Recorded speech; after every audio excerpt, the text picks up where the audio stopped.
So it's come to this, a Manga Mavericks Q&A pod, because we got too many questions to answer on our series discussion. We never learn, do we? But that's the subject of this podcast, this special Q&A podcast, that is. We never learn Q&As. We got so many of them that we could not possibly answer them on our We Never Learn discussion podcast, but that's why we got this podcast going. We got Buggy and Hovin back on, and we're going to answer all your questions on the series. And a lot has changed since then because the anime has come out. And now we have some opinions on that we can share. I sure do.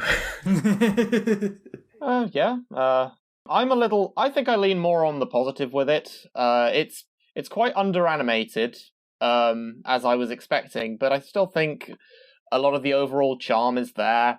The biggest major gripe I have with it is that it cut the scenes of the cutaways towards Yuiga being very frustrated with how well Fumino and Ogata were performing in their subjects. Because it's a seemingly minor detail, but it does feed into where his character goes later on and seeing them as academic rivals. It's definitely a part of the character arc and, like, establishing characterization for all those characters. I think really speeding through those introductions did a massive disservice to establishing the characters and, like, what their unique quirks were and, like, what their characterizations were. Like, Fumino's whole sleeping gimmick, like, at the start, you know, like, just cutting to her giving the essay without any of the build-up, without any of the idea. And then just saying, oh, she was sleeping till the end of the test. It was rod of tell and not showing. And that's what the manga was doing well. It gave us a setup and payoff, but here we just get exposition. Yeah, the thing that bugged me the most was the fact that, like, early on, Naruyuki is seen as, like, they essentially pull a bait and switch with his character. He comes across as, like, a really smug, condescending, almost sinister character.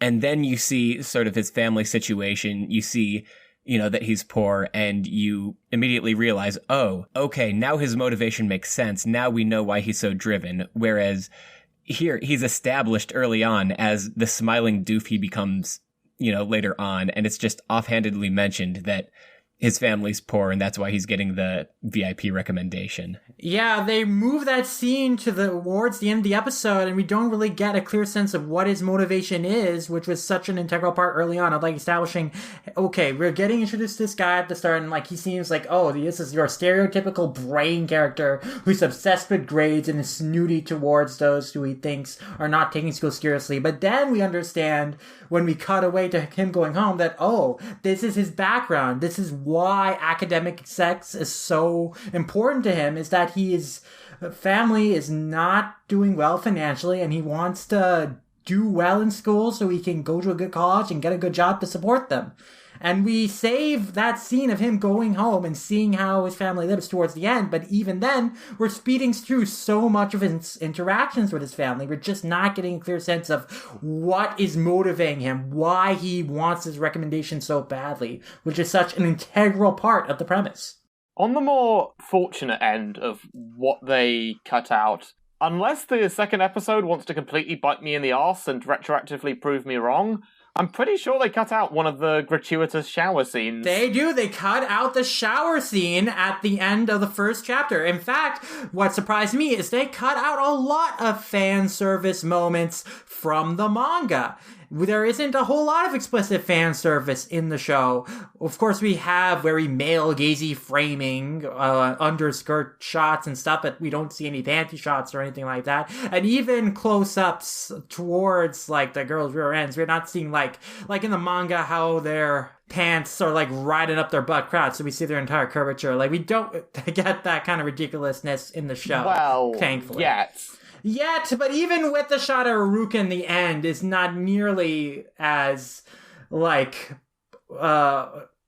it's not drawn in the same way as it is in the manga, where it's like you see the curvature and it's like really riding up her ass. It's like you kind of see, like, the outline, but it's not like it's like in shadow. It's not like this really well-defined thing. And I am relieved that the show actually has cut out so much fan service. Like, it chose to leave in character moments and gut fan service, and that is a relief to me. I was watching this with a couple of friends, and I was really worried I was gonna have to be like, okay, there's some pervy stuff in this, and I was really relieved when they weren't. And I got to the end, they were like, that was actually rather cute. I thought that was quite wholesome.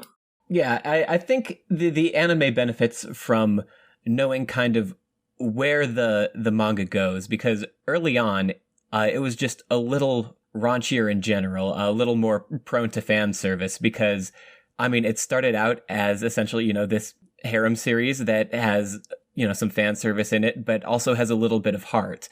And as time's gone on, I think the series has gotten a little more serious. It has not entirely, but for the most part, shied away from fan service, at least in terms of visuals. A lot of the gags are still very dependent on it. Yeah, very dependent on innuendos. Yeah, it's framed in the sense of a gag rather than in as sexual of a way, and I think that actually works to the show's benefit. Most definitely. It's funny because, this episode is going to be out, by the time I think episodes 2 and 3 of the anime are out. I'm gonna put out there, I think they're gonna start episode 2 with that shower scene. Who knows? I'm hoping not. I'm hoping they don't. I was very thankful that they did not keep it in for the first episode. But, with Aruka, especially her stuff early on, there's a lot of gratuitous fan service with her.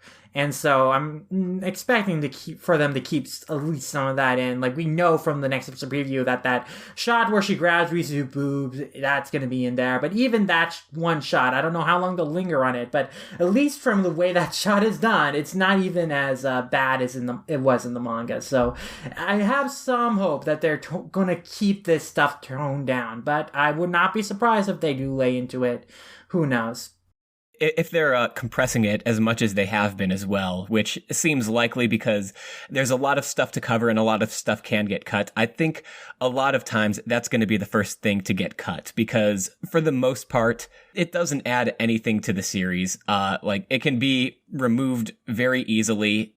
There are very few instances in which it is actually relevant to the plot. There are plot relevant moments of it for sure, like that chapter where Yui gets called into Kira's office and she's questioning his intentions as a tutor, and all the girls are busting in, mentioning some very embarrassing and scandalous interaction they had with Yuiga that kind of is... Yeah, I don't think it'll be cut entirely. That seems sort of impossible. Yeah, all that stuff that's mentioned in that chapter I think will be retained. I do have one theory about how they're going to adapt it going forward. I think rather than cutting stuff, or at least whole chapters, they might rearrange stuff. I can see that too. With Slice of Life series, a lot of the time with the anime adaptation, they want it to be neatly arranged so that you get introduced to plenty of the characters, and you also end on something that could count as somewhat of a climax. I remember I recently read the manga for Miss Kobayashi's Dragon Maid after finishing the anime for that, and it doesn't just have new material after the anime ends off. They rearranged a lot of stuff, and there's some material before some of what they adapted. Yeah, Kobayashi's Dragon Maid anime adapted 4 volumes of the manga, but the climax of the anime is actually a story that's in volume 2, the story of Toru's dad coming to take her back. So they did rearrange that to have the climax of the anime, be a really emotional moment. But that actually, if they were adapting it linearly, that would have happened much earlier on in the show. Yeah, well, that's also a Kyoto animation show, and KyoAni has a tendency. They are very willing to rearrange things drastically and add new elements in. I've seen that in multiple adaptations of theirs. Most definitely. I think the thing that leans me more in that direction is the fact that Asumi is on so much of the promotional material, so they might be rearranging her introduction to come a bit sooner.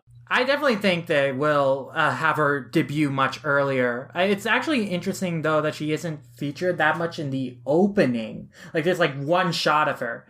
But, you know, we know that they're going to get to her. And yeah, I can definitely see them, like, after they're done establishing the main cast, they introduce her earlier on before going back to, like, some other important storylines. I still think that the climax of this first core should probably be the school festival, because that involves all the characters and it's just like this big arc that is, you know, involves them. So that would be a good choice. Yeah, that's what I thought they were going to go with. And that's pretty far in, though. That's around the 60 chapter mark. So, you know, they're going to have to skip stuff to get to that if they close off this show with that. Because I think it has been confirmed at this point that it's going to be one core, at least for now. So it'll if it gets another season or it'll be split core, I don't know yet. But, like, it's going to run for this season. And I think at the end of this season, like, they'll do that storyline. Otherwise, I'm not sure what would be another really good storyline that involves all the characters. That would be a good choice to have, unless they invent something. So I guess the ultimate question is, do you guys think, just based off the first episode alone, that this is worth keeping up week to week, or do you think you guys would rather wait until it's all done and maybe marathon it, or do you think it's just a hard skip, like, in general? Well, now that I've started it, I'll probably keep watching it unless I just fall behind because I don't have time. Because that's just how I am with shows. And I do like We Never Learn, and this is a pretty decent adaptation, if not, you know, amazing. Like, I do have quibbles with how it is truncating parts of the story to the detriment of the characterization of various characters, particularly Uega. I think they did establishing his character a disservice. But, you know, I like these characters. I like, you know, the story. So I'll probably keep watching the show unless, you know, I just end up falling so behind in it. Like, I don't feel like catching up. But, you know, nowadays I've been pretty good with that. For newcomers, it's interesting. Most of the reactions I've seen online have been pretty, yeah, that's okay. You know, on that level. Like, no one seems to vehemently dislike it, but no one's, like, blown away by it either. You know, there's like, yeah, this seems like a good little harem rom-com. Nothing that I haven't seen before, but nothing offensive either. You know, it's got decent characters. That's the general consensus of most of the reactions I've seen from newcomers. And, you know, I think that's probably best case scenario in the sense that at least no one is, like, actively turned off by it. People seem like, yeah, I know what I can generally expect from these kinds of shows, but this isn't a bad example of that. Yeah, I feel the same way. I like the anime feminist review title. Finally, a harem with a protagonist that doesn't suck. Yeah. I mean, yeah, pretty much. Yeah, they wrote a very well-balanced, fair review of this series. So I was happy that they had a, you know, pretty leaning positive, but, you know, still it was not, like, enthusiastic. I thought that was best case scenario for the show. The reaction could have been so much worse if they had emphasized the fan service, especially if they kept that shower scene in the first episode. But I will say the best part about the show so far is the opening and ending themes are really great. The visuals are super cute, and the opening in particular is really masterfully directed. I was excited after seeing the opening. It's like, wow, there's so much potential to, like, realistic movement and, like, these really smooth movements and great, interesting framing. I hope the show is directed like this, and it's not. It's more flatly directed, and there's, like, some pretty, kind of... the attention to detail in the opening is not reflected in the show. Like, particularly in the night scenes, like, the lighting just does not make sense at all. Like, characters are lit as they would be in daytime, you know, so it's not, the attention to detail is just not there in the show itself. But the opening, I mean, that really impressed me. I was really happy about the opening, except the fact that there was not any Seikijo in the opening. You know, that disappointed me. At least she's in the ending theme, but... Yeah, the opening was actually a lot better than I thought it was going to be. I like how they snuck in the localized title in the opening. That was pretty nice. Joke's on you, users of the title "We Can't Study," you scam-laden scum. The official title has been validated and made official by this anime. You cannot ignore it. It's right there in the show. You gotta call it its localized title, We Never Learn. Get out of here, we can't study nonsense. I do appreciate that the anime, like, at least on Crunchyroll or on it, it's subtitled Bokuben, because that's just such an easy way to refer to it. It's quicker, it has a nice ring to it, but We Never Learn is a really good translation of a title because, like, it has this dual meaning to it that's great. I think that it's, one of the better localized titles out there. It was so clever, yeah. We've talked about the ingeniousness of that decision to translate it as that before, but yeah, because there is so much nuance, so much meaning you can take out of that title that it can be applied in different ways. It's so much more useful than We Can't Study, which is just too literal and direct. But I guess we should just move on to questions, huh? That's right. We got a lot of questions off of Twitter, Discord, and Reddit that we are going to be discussing. And so let's start off with some Twitter questions. Now, there's one question that I think we're going to save for last because it's the question everyone, no matter where we at, put up queries to send us questions, inevitably asked us. So that question that's on the back of your minds, we'll save that for last. So instead, let's start off with some questions from our good friend Marion at Microwavy on Twitter, who has a couple questions for us. First off, do you have a fave scene where Uega gives an actual useful study tip that you could apply at his age? Just have him teach me anything maths related. I'd have loved to have a Uega in my life. Honestly, same. I'm definitely more in the Furuhashi camp academically. I mean, generally, what I love about Uega is that he is an empathetic person and he understands how hard it can be if you're not good at something and to struggle at something. I think just the fact that he is empathetic, understanding, and he can think of creative ways to help someone study is something that I would have liked in a tutor, because most of the people who I've had try and tutor me got frustrated at me if I wasn't getting something, and that didn't help. That just made me recede and not seek out help, which was very damaging. So I think just the way Uega approaches tutoring and helping people study would have been incredibly helpful to me when I was young. But I think that one moment where Uega helped someone study in a series that I found very impressive was when he was teaching Aruka English vocab, and he applied her love for swimming to make a game out of it where he wrote vocab words on these balls that Aruka would dive down and gather, and it became like a game. And that's a really useful way to help someone study. It's to apply what they're interested in to what they are learning, because then they are able to retain it better. There's countless English vocab words that I learned as a kid just because I associated them with Pokemon, for example. So you just apply someone's interests to what they are learning or need to learn, and I think you can achieve great results. And I think Uega was very smart, and that to me is one of my favorite moments of Uega helping someone study in the series, for sure.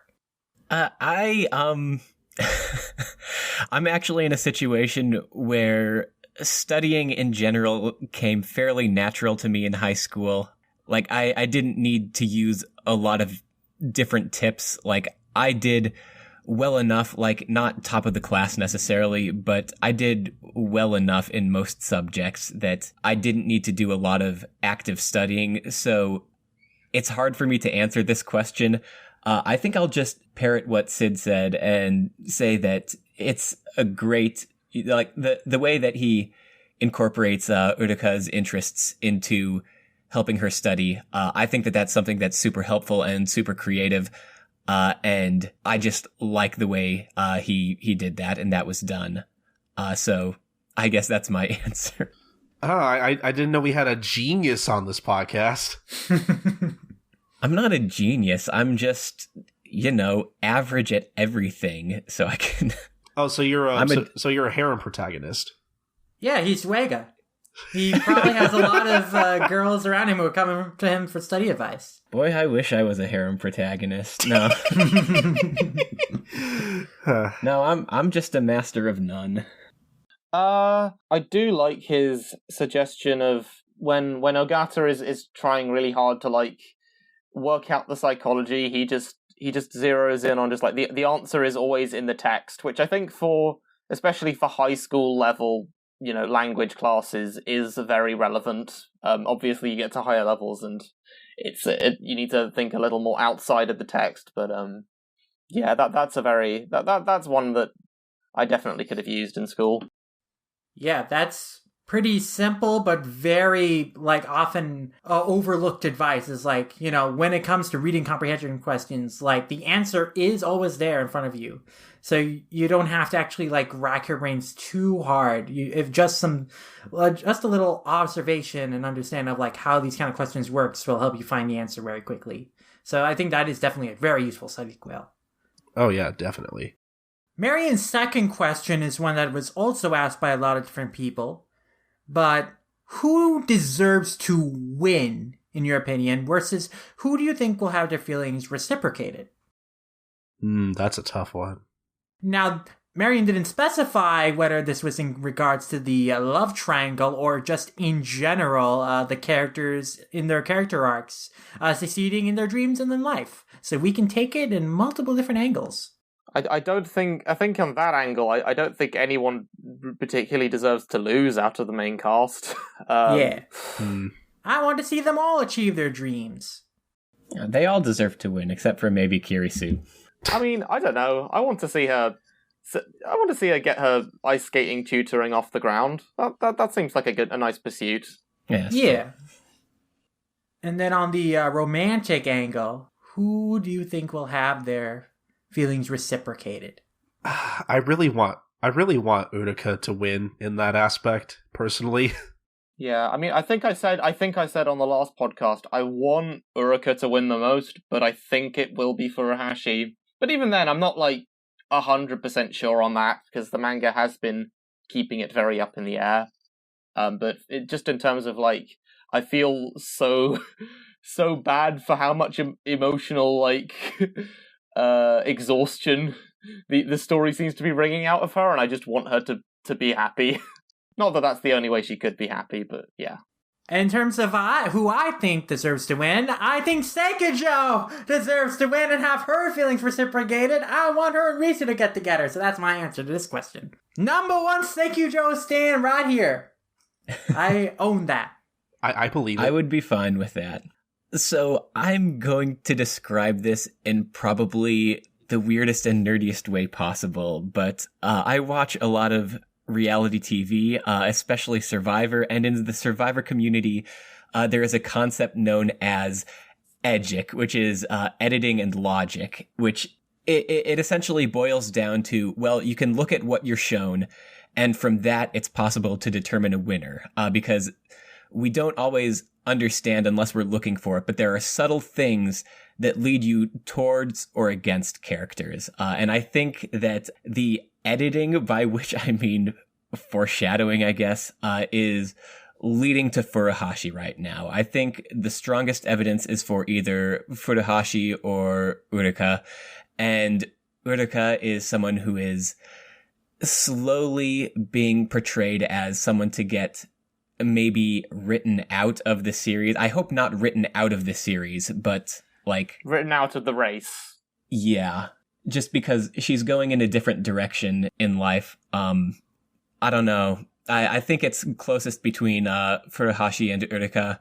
I believe they would both be worthy winners of the sort of harem battle, but Rizu as well. I think, she's deserving as well. I would be fine with that. It's just we haven't seen a lot that leads me to believe that's going to be the case. Fair points. It's a tough call, but, I wouldn't count Fumino out, for sure. She has had a lot of development. I think that eventually she will have to confess to Uega, her feelings, that she does love him romantically.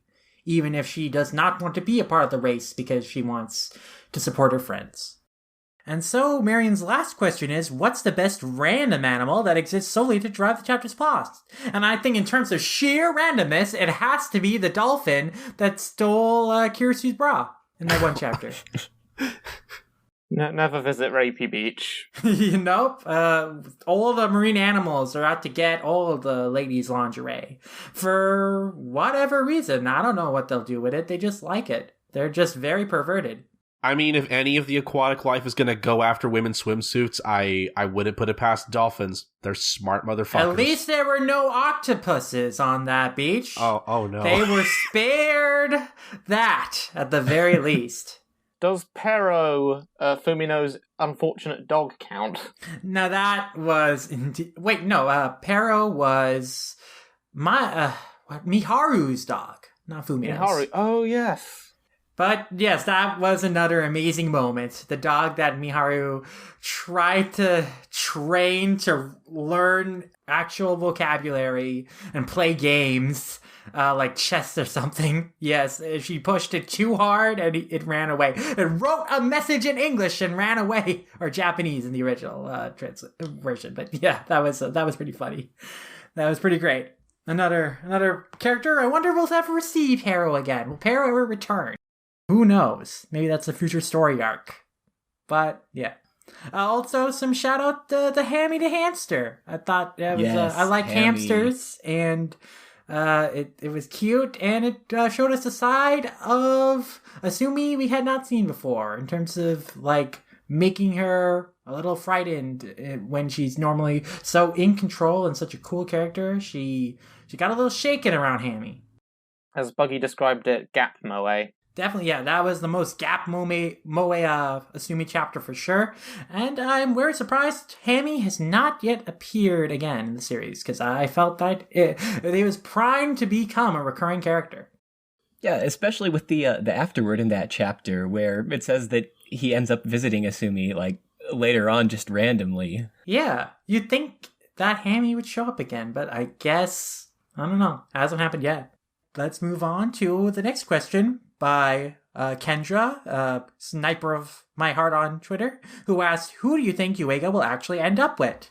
And Marion kind of asked this question already, but I did not give an answer to this yet, because I referenced Sekijo as someone who I want to see win and have their feelings reciprocated. So in context to who Yuiga is going to end up with, you know, I mentioned before on the last podcast that I did not want this outcome to happen. This is like the ending that I least want. But I'm looking at the cover of the latest issue of Shonen Jump. The We Never Learn on the cover. And I'm seeing dead center Kirisu in a bride gown. And I'm like, oh no. She is dead center there. Right next to Uega. She's the most popular character in the series. I don't want this. But could it be leading to this ending? I dare hope not. I am very curious to see what the layout of that looks on a Jump volume, because obviously it will have been rearranged to fit the Viz Shonen Jump banner. But I'm going to be eagerly looking at Tsutsui's feed to see if he ends up he'll probably end up retweeting one of the covers of the Jump issues in Japan, see what it looks like. I think it basically looks the same in terms of the arrangement of the characters around Yuiga. I just imagine that maybe Ogata and Fumino are like beneath them or something. They're more larger in frame and beneath them, so that it makes more of a rectangular formation. Perhaps. Yeah, I'm actually looking at the Jump cover right now. Yeah, it looks like Fumino and Ogata are placed a little more prominently in front. So yeah, but you know, Kirisu is there, that center. She's very prominent in this new chapter, so I'm suspicious. I'm a little worried.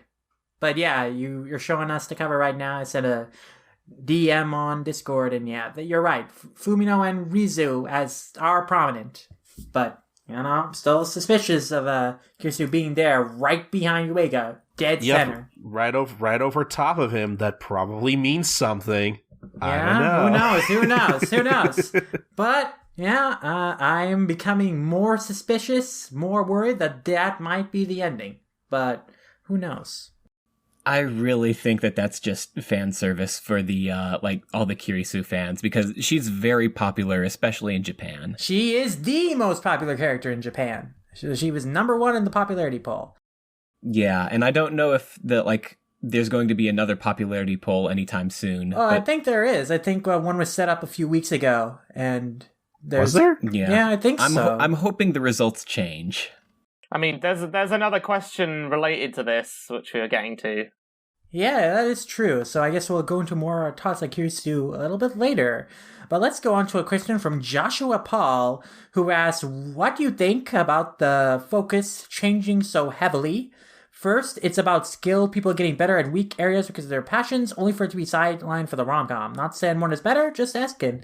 And I disagree with this assessment to a certain extent, Joshua Paul. I don't think the series has lost sight of what the goals of the characters are and their character arcs, because they are getting better at their weak areas and they are pursuing their passions. We've had a lot of story arcs recently which are specifically focused on characters making decisions that are to embrace and further their passions, their what they want to do in the future. We had, Aruka making the decision that yes, she wants to study abroad, to study in Australia and beyond, learn swimming there.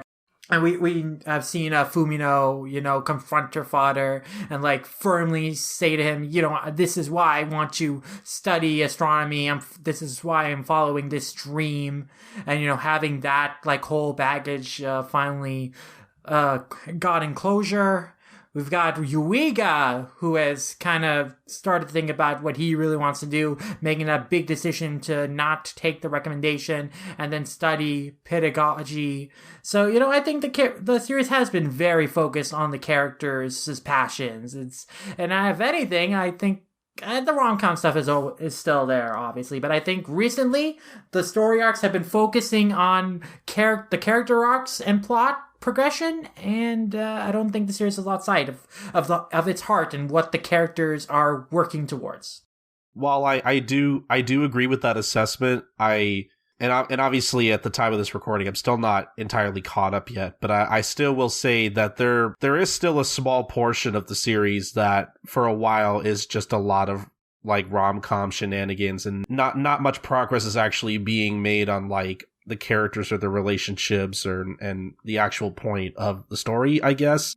Yeah, I believe at the point he asked this, he's been reading through the series and was not fully caught up at the time that he asked. I would guess he was probably at the Colton point, i.e. the point where Colton left off, which, yeah, that portion does get much rom-commier, but for readers of the manga, I would just say push through that because it gets back to that pretty shortly after and has been very strongly part of the series ever since. Yeah, Colton stopped right before the turning point where the series started to focus on the character arcs more heavily and with every chapter make progress. So now that I know that's coming up, I'm going to keep reading.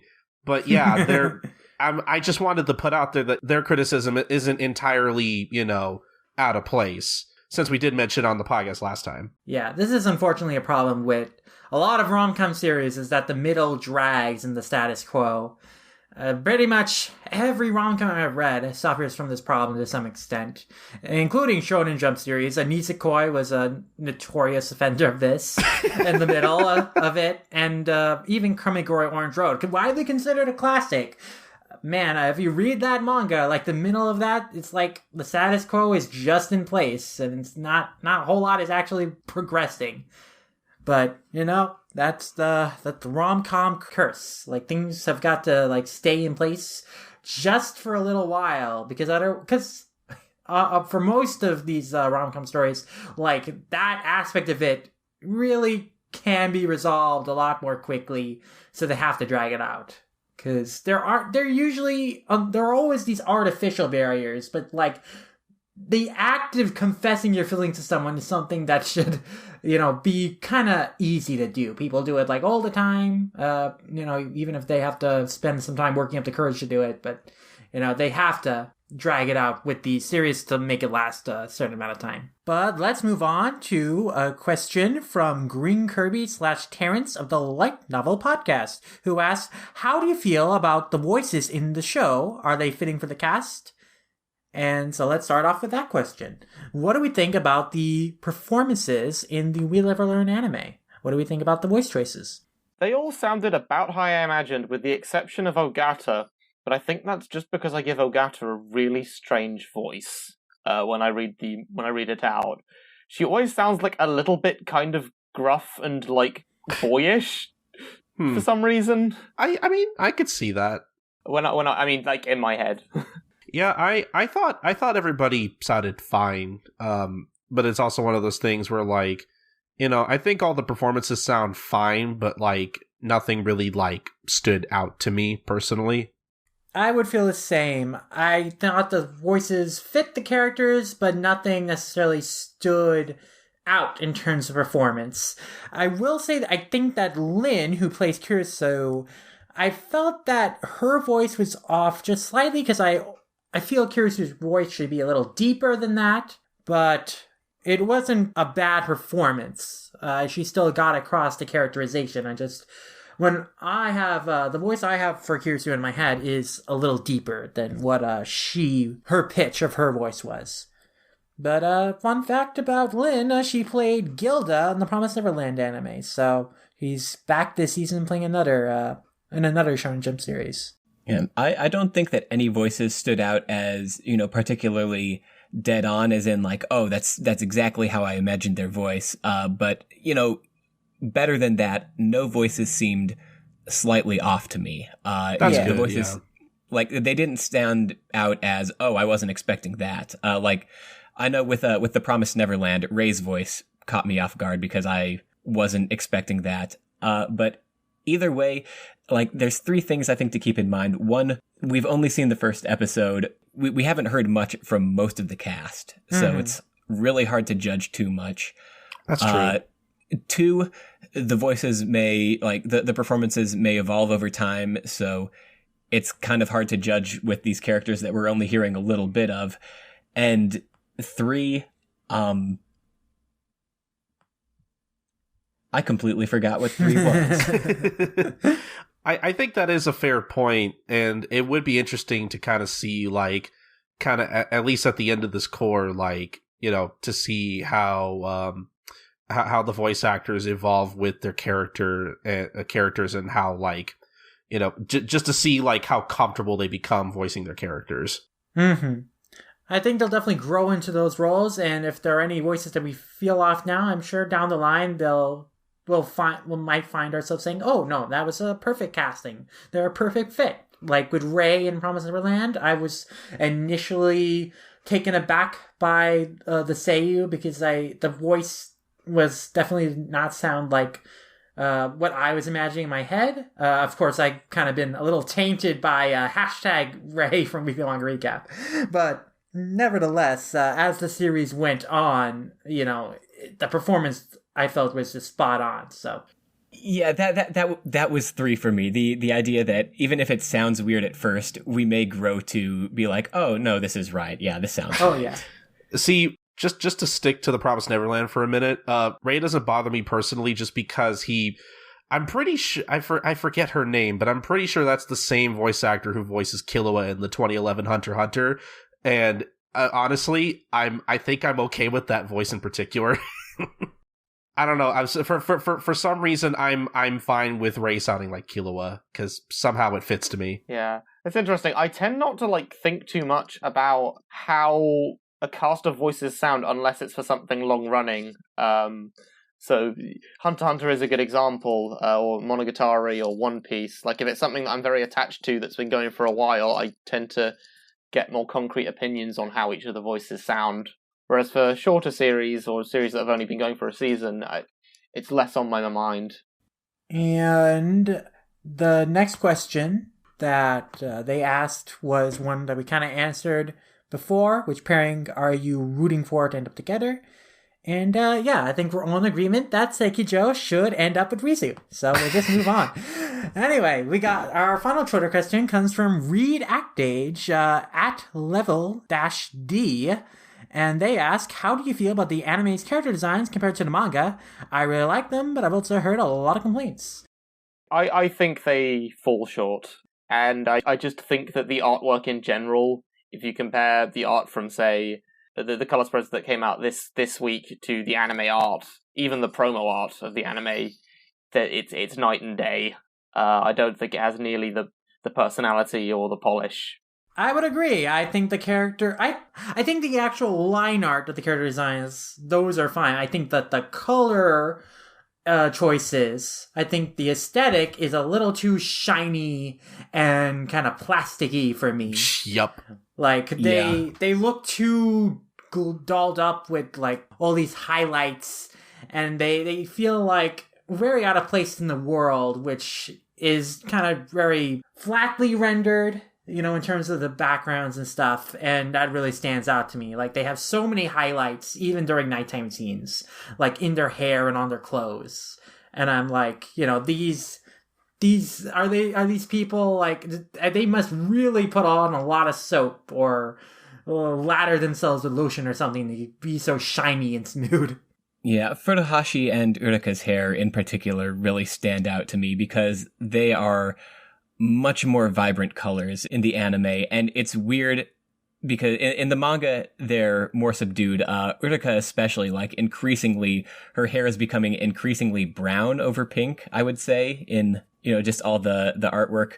But because, like, with Furuhashi and Urika in particular, because their hair is rendered as black in the manga, it's like the fact that their hair is so bright just really stands out. Yeah, she's blue-haired in the anime. Like, they've turned up, like, their hair colors, like, to such a saturated extent. They're so bright. Like, Uruka, like, it's a darkish red in the manga now, but it's such a bright red in the anime, borderline pinkish. Yeah, that kind of took me by surprise, honestly. And this is a problem I've had, like, with a lot of anime color palettes these days, is that the color choices are just so bright that there's no sense of contrast, and the characters just, like, feel so out of place in the environments. This is probably, like, my biggest aesthetic problem with the new Fruits Basket anime, which is otherwise, you know, lovingly made. It's just that it looks just so... The color choices are just so bright, even in nighttime scenes, that it takes me out of it. And it's like I look back at older stuff with more muted colors, that just looks more natural to me. But, yeah... I feel that Me Never Learn just takes it to a whole other level, though, with, like, making some lively color choices there. Yeah, I definitely think it's a modern anime thing. Everything has a certain sheen to it and has that kind of palette. This is a little bit of a consequence of digital coloring, but it's something that could be refined, fine-tuned, I think. You know, we could find a middle ground between this super shiny look and a more muted look, I think. I mean, I guess I feel like it's a similar situation with the Nisekoi manga compared to the anime. Like, I look at the color pages and volume covers of the manga, and it does have that nicer, more easy on the eyes kind of look to it. Right. I mean, another factor, though, that I guess I would keep in mind is that the anime, in terms of, like, the shading on the characters, it is more simplified than in the manga, where there's more, like, gradients, there's, like, more transition between colors, and, like, the texture of everything. Also, in the case of the manga, they only have to do color in limited quantities, whereas with the anime, that's all it is. Yeah, an anime has to be full color for a full 22 minutes, but with a manga, it's only full color for a couple pages. But yeah. Plus, the other thing with the character designs is, like, they have to be character designs that translate into animation, and that's always tough, and it's especially tough with a series like We Never Learn, where the character expressions are such a big part of it. Like, it's a gag manga, so there's a lot of reaction faces that need to be pulled off. And in animation, like, they either have to be completely super deformed or they look like they're going off model. And it's a little easier to pull that off in manga. Yeah, I think the line art for the character designs in the anime is really well done in that respect because it is loose and simplified enough to allow for some expressive animation. And I think that works in its favor. I think that the designs work in that respect. It's just the color palette is something that I think it does look a little garish to me, for sure. But I think that does it for questions on Twitter. So now we've got some Discord questions to go through. We'll start off for some questions from Triria, who asked what was our favorite scene / chapter from the series. And for them, it will always be the Fumino sharing a futon with Naruyuki scene. The scene that just totally got me like hook, line, and sinker was when Furuhashi was trying to have a phone conversation with both Yuiga and Takamoto at the same time, like text them, and she accidentally texts him to say that to tell Uruka her ponytail looks cute, and she just has a moment where she like kind of laughs nervously and then asks him to do it again, and it's so adorable. I died. One of my favorite Sekijou moments is in that chapter when Sekijou randomly messages Fumino saying, "Hey, I got my hairstyle changed up. Which do you think Rizu will think is sexier?" And she's like, "Why are you texting me this? Who cares?" Yeah, that's how the wires got crossed in the first place. Yeah, and then the misunderstanding at the end where she's like, "Can we be friends?" or something like that. A lot of my favorite scenes are Sekijou scenes because I love that character. But I think my favorite scene in terms of emotional impact, man, that the chapter where Fumino is confronting her dad and revealing what the message her mother left behind in her laptop was, and then that understanding afterwards, I thought that was just such a powerful end to that arc, and so that was really great. And with the Kirisu arc too, the most recent one, I really love the moment where, again, I mentioned this in the last podcast, where after everything is all done, she decides to finally call her parents after being estranged from them for so long, and we don't see what her parents' reaction is, but we can interpret from her words that they start crying, and that was a really just small, powerful moment. And there's another really great Kirisu scene. It's in the chapter where she's holding these mock interviews, and she's interviewed with Rizu and Fumino and kind of broken them down by exposing the holes and how they approached the interview. And then after Yuiga is doing his interview and he gives his answer of, I'm good at studying and being poor, and then he's saying, I guess I don't really know my strong points. And then Kirisu is like, you're good at helping people study, you're good at finding the strong points of others, and that is a strength. And she gives a really mature speech there, and I think that's one of her best moments in terms of being a mentor figure kind of character. And I like her moment at the end of the chapter where she's thinking, man, this is ridiculous. How can these kids be expected to know what they want to do in the future? Even adults are not so sure of what they want in their future. It's I thought that was a really great moment too, that really got to the heart of her character and her uncertainty. So there are a lot of really good emotional moments. There are a lot of really nice moments in the series but those just immediately came to mind for me. Buggy, Colton, do you have any you would mention? I might have mentioned it on the last podcast, but and I forget the chapter number off the top of my head, but I really do like that chapter where Asumi and Yuiga are going around taking house cleaning jobs, but by happenstance, every one of their customers, is obviously, all the people they know, and they all have some kind of, infatuation with Yuiga. They don't want him to see what their living space looks like, so they just end up do the cleaning themselves, which obviously kind of annoys Asumi because she's like, I thought I was getting paid to work, not hang out and eat. What's going on? I thought that was a really funny chapter. In terms of specific moments, I can't really think of too many really small moments that really stand out to me.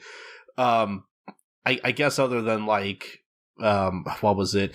It was around the chapters where like where Ogata tried to get Yuiga to like kiss her just to see what a kiss is like. Yeah, that was a good one. I remember like really digging the end of one of those chapters where like, you know, the chapter at the time just ends with, you know, Ogata seemingly stealing a kiss from Yuiga, and I couldn't help but be like, damn, she's smooth. Like, I got a real kick out of that. And obviously it turned out to be fake, but in the moment it was just like a wow, that would I didn't see that coming. Like that just kind of came out of nowhere. I mean, you remind me just another kissing scene that is one of my favorite scenes in the series. It's like when Iruka does actually finally kiss Yuiga, and she does it under the excuse that, you know, I'm in overseas, this is just a foreign greeting. But like, just in terms of a character moment, like her doing that and like telling him that she is going to be studying overseas and like just going for it, like that was a really satisfying like character moment. And Iruka's character arc really does have great moments like that. And speaking of Iruka, I mentioned it on last podcast too, but again, like the chapter where, you know, they lost the swim meet and she's like, you know, giving the pep talk to her kohai, who, you know, who flubbed and caused them to get disqualified, you know, and saying, you know, cry your heart out now because you'll learn from this pain and you'll do better next time. And then her speech to Yuiga at the end, you know, I have to stay strong because I know there are more people around me who are more hurt by this, so I need to be there for them. Like, I think that was a really great defining character moment for Iruka too. The futon moment that was mentioned before was really good, but I think all of my favorite moments are probably from the arc with Furuhashi and her father, where, you know, you get the scene where Yuiga takes her stargazing and like tells her with this beautiful panel with the starry sky that he tells her he'll support her in whatever she wants to do and pursue with her life. You have the moment where she confronts her father and the two of them watch the video of, you know, her mother's last words to her together. And she tells Furuhashi, look, I used to be really bad at math too. I'm not a genius scientist. And despite, you know, all the faith that your father put in me, my genius comes from hard work. And you can do that too. You can put your mind to that as well. And then just at the way end of the arc where like she puts her head on Yuiga's shoulder and he's like, well, she's, you know, she must be tired. You know, she's fallen asleep again. And she just tells him, no, I'm awake, but can we just stay like this for a little bit? It's one of the first like actual overtly romantic moments between the two of them. So those are the three standout moments from that arc to me. And apart from that, in terms of gag stuff, I'm a trash boy. I really liked the chapter where Yuiga has to fill in at the lingerie shop. It's good just for the reaction shot where it's just Furuhashi's face slowly over the course of 3 panels just going dead so inside. Good. It's such a good reaction image. I mean, it's trashy, but I mean, it's kind of what I came to the series for in the first place. I came for the trash. I stayed for the heart, you know. I mean, that's fair. That's a good way to put it. I mean, I've mentioned how much I like the dumb jokes about Yuiga and the other girls getting mixed up about whether Ogata's talking about her grades or her, like, cup size. Because I'm incredibly immature. Hovin, do you have any other Iruka moments you want to highlight? Oh, the scene where she's resting on Yuiga's back when they're taking the bike to try and get her lunch, her bag, is a very sweet scene. It's a very nice visual in general. That is another great early chapter. The scene where she's like making the lunchbox for Yuiga, and yeah, like that ends with them going on the bike to get the lunchbox back. That is like, I think that's one of the like sweetest, most heartfelt early chapters for sure. I forgot about that one. It was a good chapter though. Yeah, I mean, I think it's going to be in the anime since there's a snippet of it in the opening that alludes to it. So you can tell a lot of what they might be adapting in the anime based on the opening and like what clips they're putting in there. You know that like fake kiss from early on in the manga between Rizu and Yuiga is going to be in there, so that storyline's going to be in there. So yeah, Lots to look forward to. It looks like they're going to go for some real fan favorites, I think. But speaking of the anime, question 2 is, do you guys think that the anime will be a success, even though the anime doesn't look that great when it comes to animation? That's a tough question. I'm going to be the pessimist here. I don't think it's going to take off, just because it is it's nothing to write home about visually. And I don't trust Japan to not be incredibly petty about those sorts of things. Well, not Japan, just audiences in general. I mean, I think that the anime will not become a mega hit or anything, but it will attract a fan base. I think that it will probably get a second season. I think it'll just do decently well, but it just won't be one of the most talked about shows of the season or anything. But it'll find its niche. I think it'll help that it's, already based off a very popular manga that people already know. Reception to it has been fairly positive, so I think that it might have legs if it just continues to adapt all the storylines that focus on the heart of the story and maybe avoid some of the more schlockier ones. I would be surprised if this got any more than 2 seasons, because I don't even Nisekoi didn't really get any more than that many. Yeah, I don't think it needs more than 2 seasons. I think that, if this season ends at that storyline, at the school festival storyline, then the second season can focus on all the really character development stuff that's been going on recently, and then build up to the ending. Because I think that the ending is in sight. I don't know if it'll be this year necessarily, but I think we're definitely building towards one. So I think that, if they get a second season, if it's timed right, it could coincide with the ending of the manga. And that's what I'm crossing my fingers for. That's what I'm hoping for. Because my greatest regret and disappointment with the Nisekoi anime is that it did not cover the material towards the end of the manga, the best material of that manga, which was very disappointing. Yes, I'm aware, the popularity of the show fell off quite a lot over, luckily, its last few years, so that it was able to come to a natural conclusion, but I'm not sure why that was. That's interesting. I had no idea. Yeah, I think that the anime just did not catch on enough for Shaft to make a third season.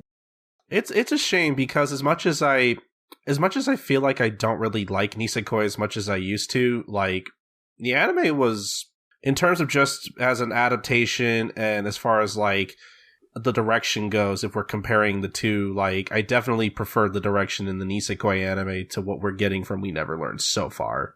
Yeah, We Never Learned's more flatly directed, whereas, Nisekoi was a Shaft show, so you got a lot of visual quirks that they sprinkled in there. I will say, though, that the We Never Learned opening is a better Shaft anime opening than the actual Nisekoi anime opening. And I mean, I know it's probably kind of unfair to compare the two, because it is kind of hard to compete with Shaft as far as that goes, but still. So I think because the anime's the anime adaptation is pretty across the board, I think that the success of the anime is going to live or die on the fan art and how much that takes off on social media. Oh, yeah. Especially for Uruka. I think Uruka is the character who has the best chance to be the breakout hit in terms of fan art. So she may end up saving the show. That's my guess at what might happen. I have a sneaking suspicion that the anime staff loves Uruka a lot too, because I noticed that her moments in the opening are very lovingly animated. Like that scene where she is popping out of the water and she's kind of pulling on her hair. That's such mood. I need a GIF. I need a GIF. Oh, there are GIFs floating around, my friend, on Twitter already. People are going crazy for that scene already. I think that, depending on how they handle some of Uruko's most important moments, I think that people are going to be really endeared to her, and they're going to really go for her, and that'll really support the show.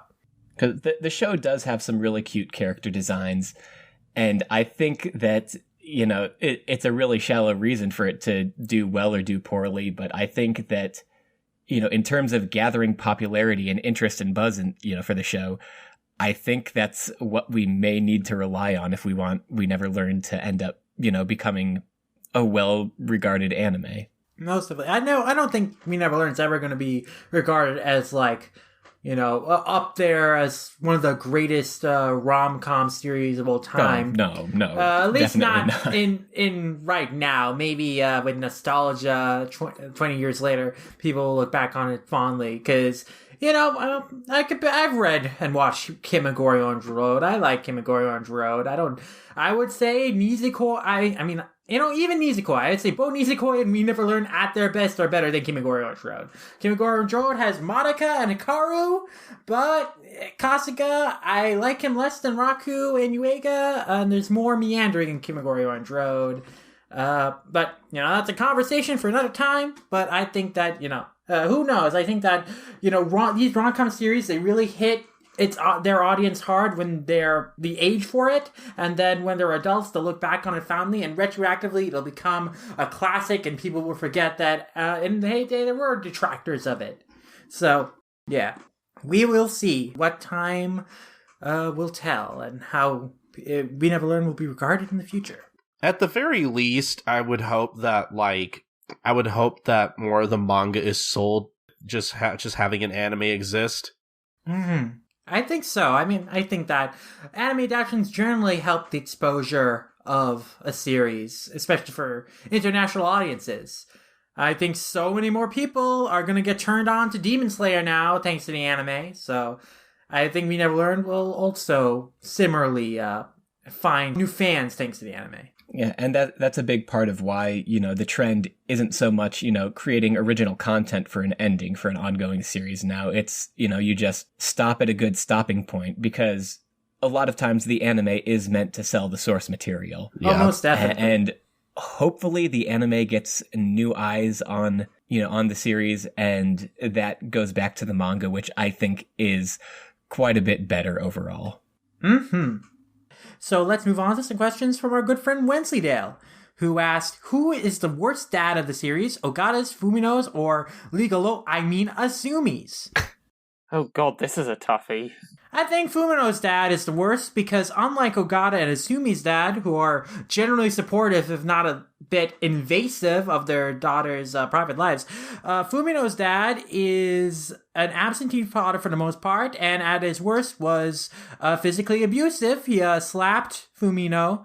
Actually, the psychological damage he's had on Fumino is much worse, putting her down in terms of saying, no, you're not good at math, you'll never become an astronomer, stop following that stupid dream and wasting my time, wasting your time too, I think the psychological damage he did to Fumino is a lot worse. I think that, even though he is, he has been forgiven and they're trying to repair the relationship now, I think that it doesn't make up for 10 years or however of a strange relationship that had negative effects on Fumino's self-confidence. And so I think that he, by far, is the worst father. Yeah, I'm pretty much in complete agreement with Sid. I think the manga states that he only ever ended up hitting her the one time. Yeah. That one time, just the effects of that completely destroyed their relationship, because, he said after that, I couldn't look her in the eye. He stopped kind of communicating with her. He told her to give up on her dreams because, he was essentially in grief, and, that just echoed throughout it. He did not allow the healing to happen, and it was just, it's not great.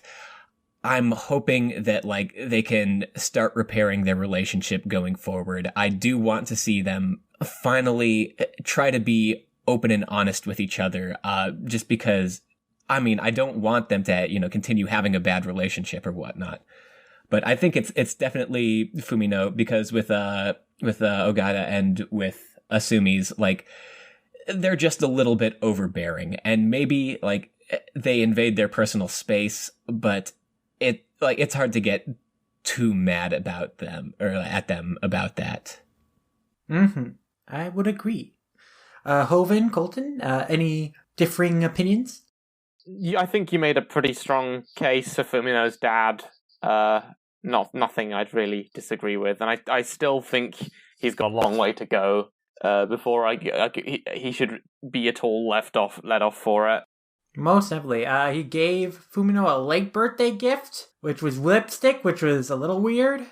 But, he's trying, but there's still a lot more work that needs to be done to make up for 10 years of psychological scarring. Yeah, I really want to see, it be a gradual process, because, those aren't wounds that just completely heal over. And I think him being awkward is, maybe not the best way of portraying that, but I do want to see him trying. I want to see the process of mending. I don't just want to see the relationship magically mended. I'm in agreement with that. And I think we'll move on to the next question from Lindsay Dale, which is, what is your hidden talent that you decided not to choose as your career path in school? Did you likewise get pressured to play to your strengths despite not enjoying that? Well, I was always pushed from a young age to strive well academically, specifically in the field of mathematics, and I think the expectation on me was that I would go into the field of academia, become a professor like my dad, or just something involving mathematics, like probably engineering or something like that. That was kind of the path that was expected of me. Like, that's the path that my cousin is on, all that stuff. So I did not stick to that. I mean, personally, I don't think I was ever talented in math. I did well in math when I was in younger grades, but as I grew older, I started struggling in math a lot more. I had to work hard to kind of still do well in math, but that was not my strong suit. Like, it was what I was really doing well with was like in English class and history class, those were the areas where I was excelling. And what I really wanted to do, though, was pursue a career in artistic fields. I wanted to go into, animation and comics and storytelling with art. So that is what I pursued, which, was not necessarily my strongest suit compared to the writing aspect that I was doing. But yeah, I did stray from the path that was expected from me at an early age. Though I did have support from my parents in terms of letting me do that, and not being too fussy about it when I made my dreams known to them. I'd say, I guess, one talent of mine that I did not make my career path was that I was good at giving presentations and performances. So when I was in high school and even in college, people were saying, "Oh, you should go into acting and all that stuff." And I just never felt really confident about that role. I don't personally feel that I'm versatile enough, and I don't necessarily like putting myself out there in public that much. So I did not really pursue that, but I might change my mind on that in some capacity one of these days. You never know. But yeah, that's I think I can relate to We Never Learn because I like the central characters. I had one path that was put in front of me by other people. I had a set of expectations that was I was supposed to just blindly go along with, but then I was like, no, I have my own dreams. I have my own thing I want to do. I'm not necessarily maybe trained in it to be the best in it, but I'm gonna do that anyways. So I'm not gonna follow your rules or your idea of what my life is gonna be. So yeah, that's why I really relate to the series. But what about you guys? I used to do a lot of singing. I took lessons from around when I turned 15.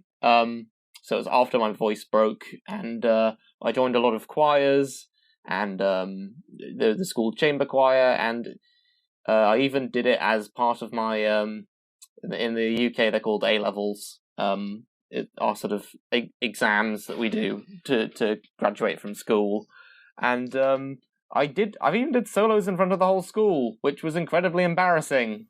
Oh.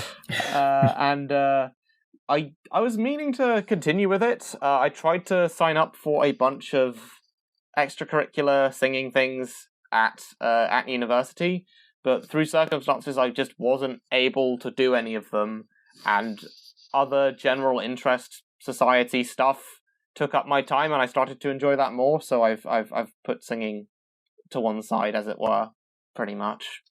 What about you, Buggy, Colton?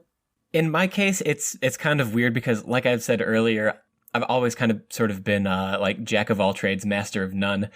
There's nothing that is really a hidden talent. It's just what have and haven't I chosen to pursue. And in my case, I guess the biggest thing is like through high school and even through most of the time I spent in college, like I wasn't quite aware of where my passions would end up lying. You know, I wanted to do something with writing, but like I've turned that into, it's not a career necessarily, but you know, I do a lot with podcasting. I do a lot with blogging and critical analysis.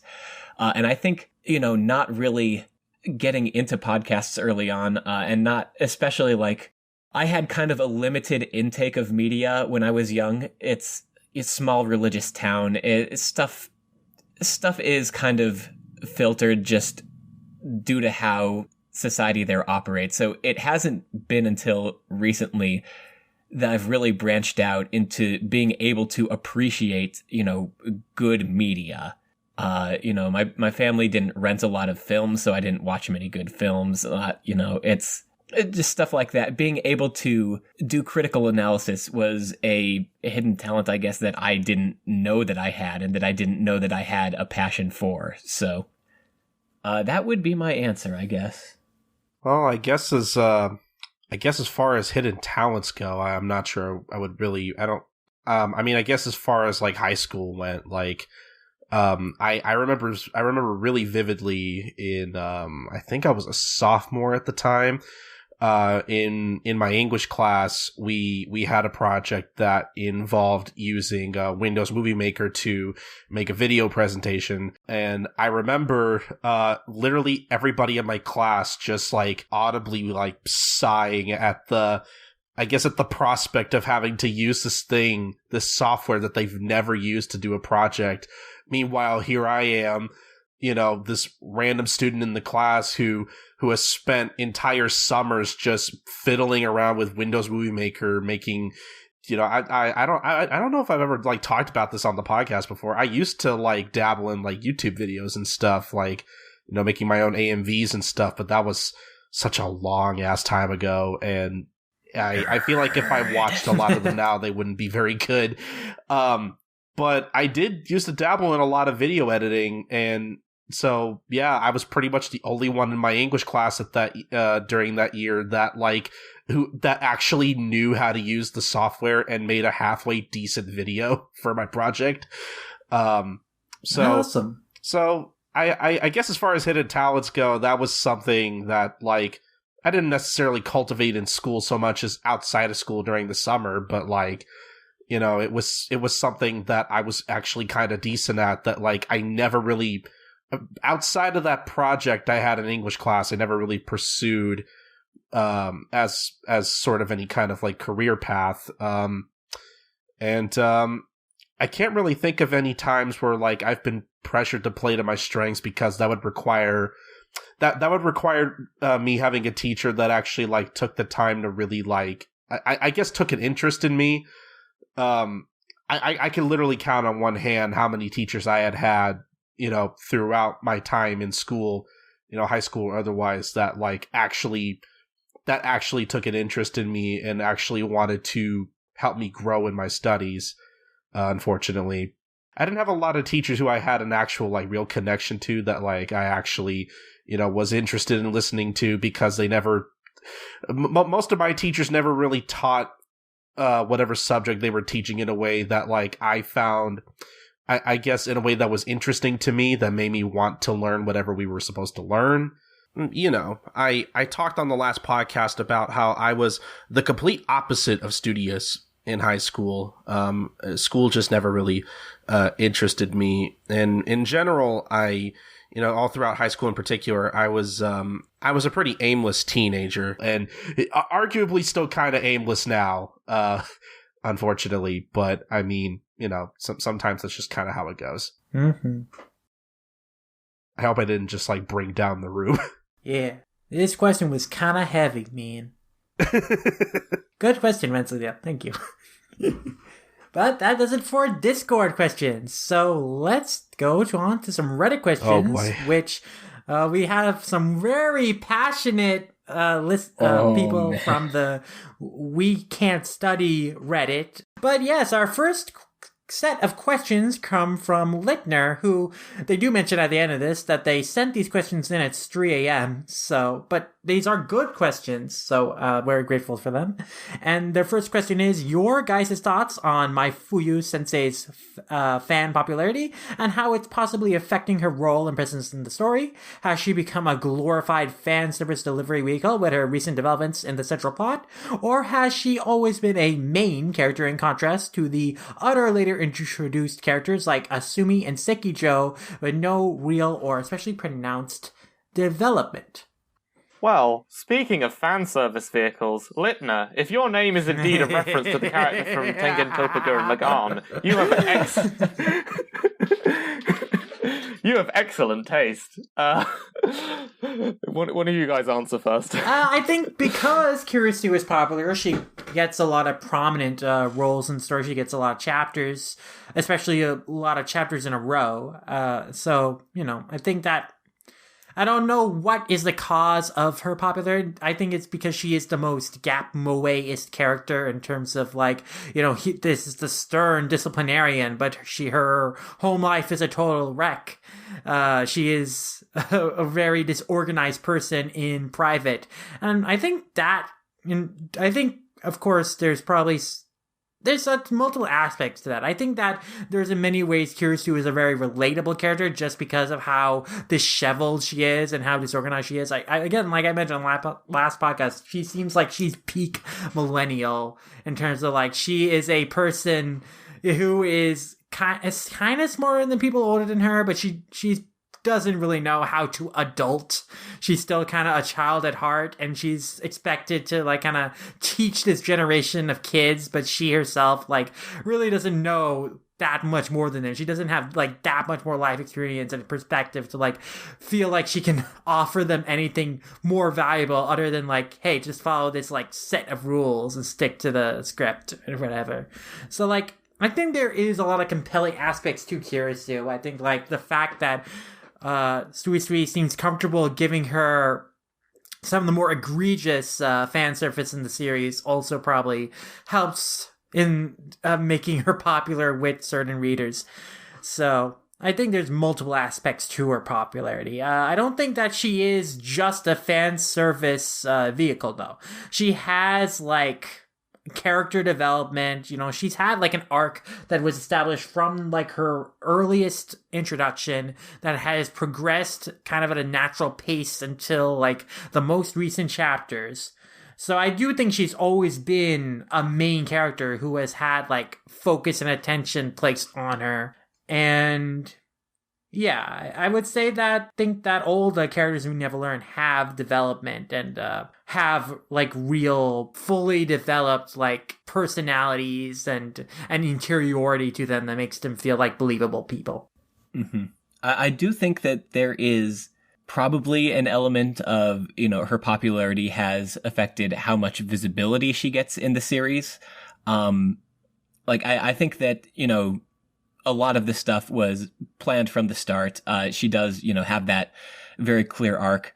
But I would say, she sometimes oversteps what her role in and what her visibility in the story should be. I would say I would like a little more Asumi. I think she's the girl who, and a little more Rizu as well. I think the two of them kind of get shafted the most in terms of, the chapters they get, the story arcs that they get.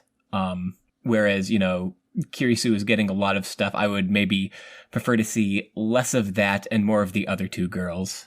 I think Asumi definitely hasn't really had any growth necessarily from when she's been introduced to now. I think she's been a consistent character. It seems like she doesn't really have to grow into anything. She just is kind of doing what she's doing, and she's just having fun teasing Uega and kind of offers some perspective whenever she's in a chapter with him and stuff. Like, either she's like a character who either offers advice to him or is kind of commenting about him to other people, like in that chapter where all the guys in the study group are jealous of him and stuff. So yeah, and like she has a goal that she's working towards, and she has a role that she fulfills in the story, but she's not really getting a whole lot in terms of, an arc, any sort of development. And yeah, I mean, that can be fine, but it feels like she's kind of getting left behind. And I think that because, Kirisu is getting so much attention, I think that that's, maybe taking away from some of the stuff that she should be getting. Yeah, there's not a whole lot of conflict in her goal. Like, with all the other characters, there's like an element of self-doubt that they can achieve their dreams. But Izumi is very confident that, this is the path she wants to follow. And like, even in terms of external conflict, like her dad is like, you don't excel in STEM areas. You don't need to go into, the medical profession. But it's not, he's not as stern as Fumino's dad in terms of putting her down and like saying, no, you absolutely cannot do this.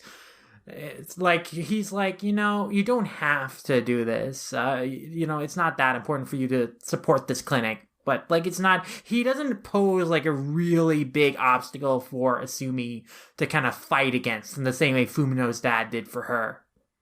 All right, so the next question is, thoughts on the major twist in the story so far, where Naruyuki's main goal of acquiring the VIP nomination was discarded in favor of Naruyuki's own desires and dreams to be put forward rather than the welfare of his family. Also on the actual content matter of his dreams and desires of wanting to pursue teaching. I think that has been something that was kind of established very early on in terms of Uega kind of coming to his own by tutoring the girls and kind of realizing his passion for teaching through that.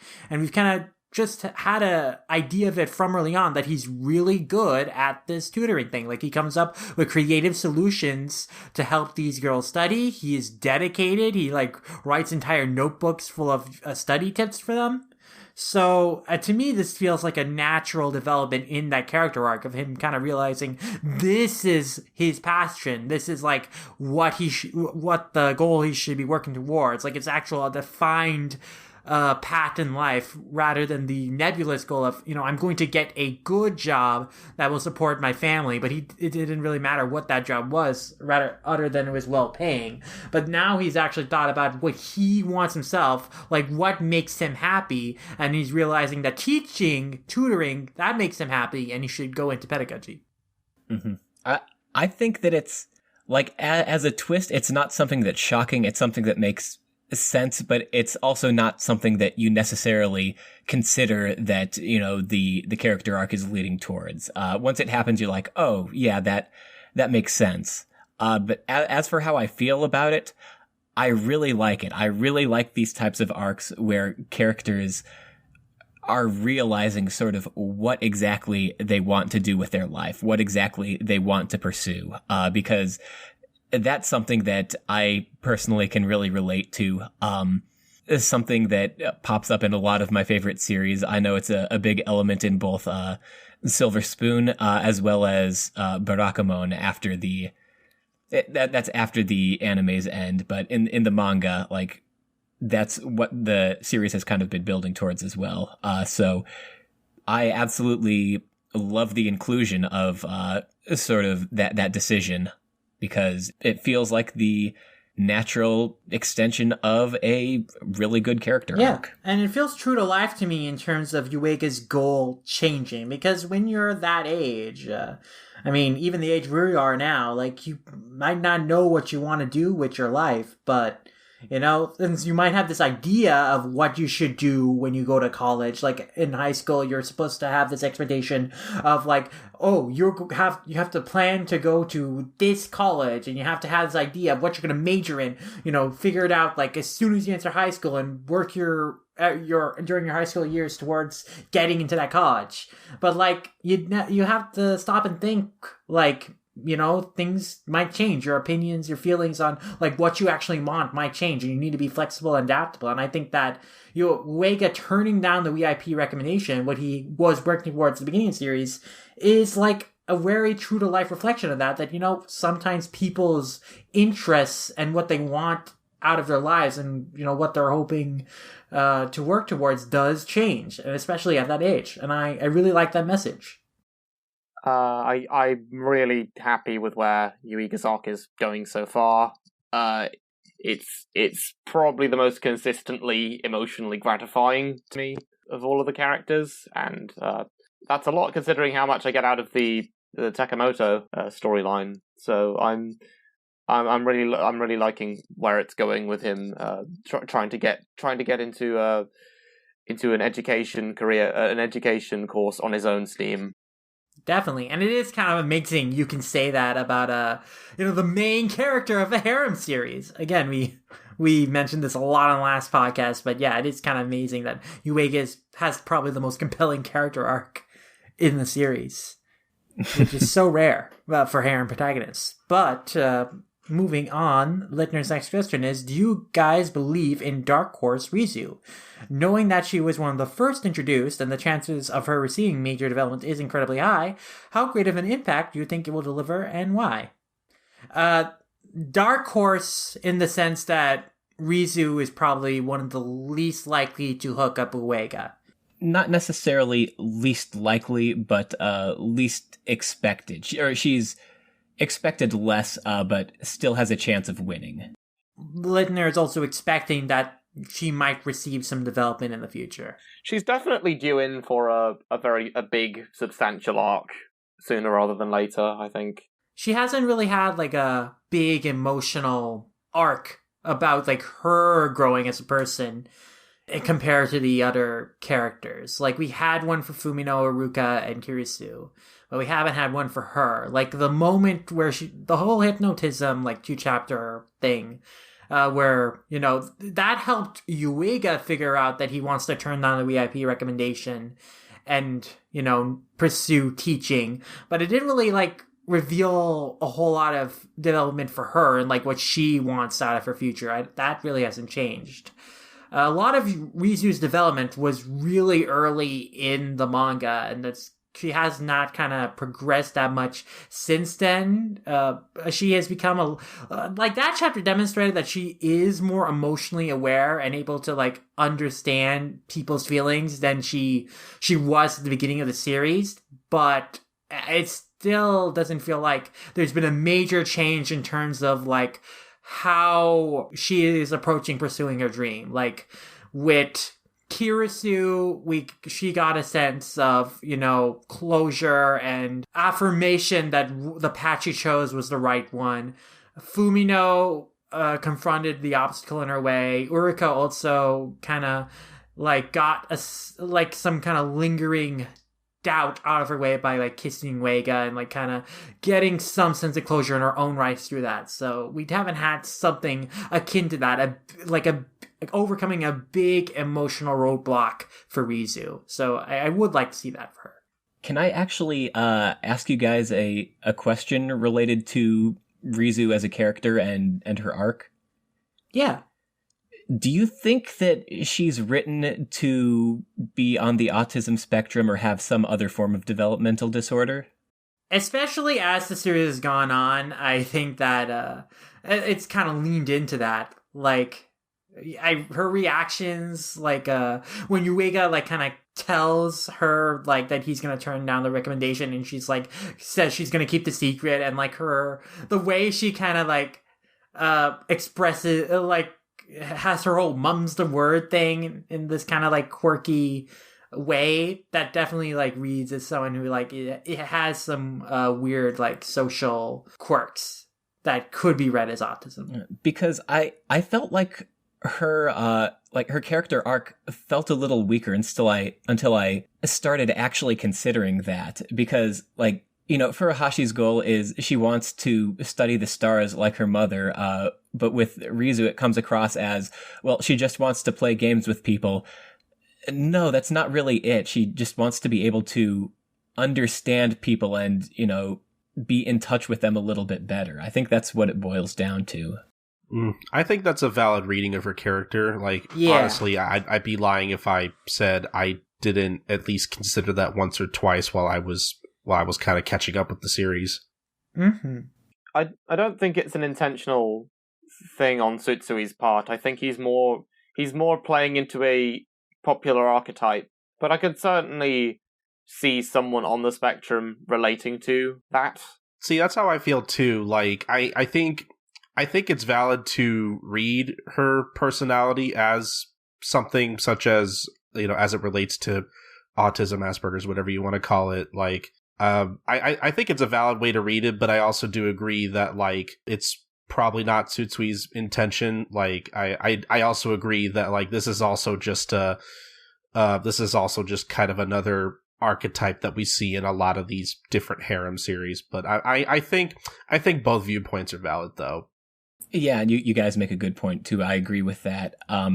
Like, disclaimer, far be it from me to be someone to attempt to diagnose that. This is just I purely a theory on my part.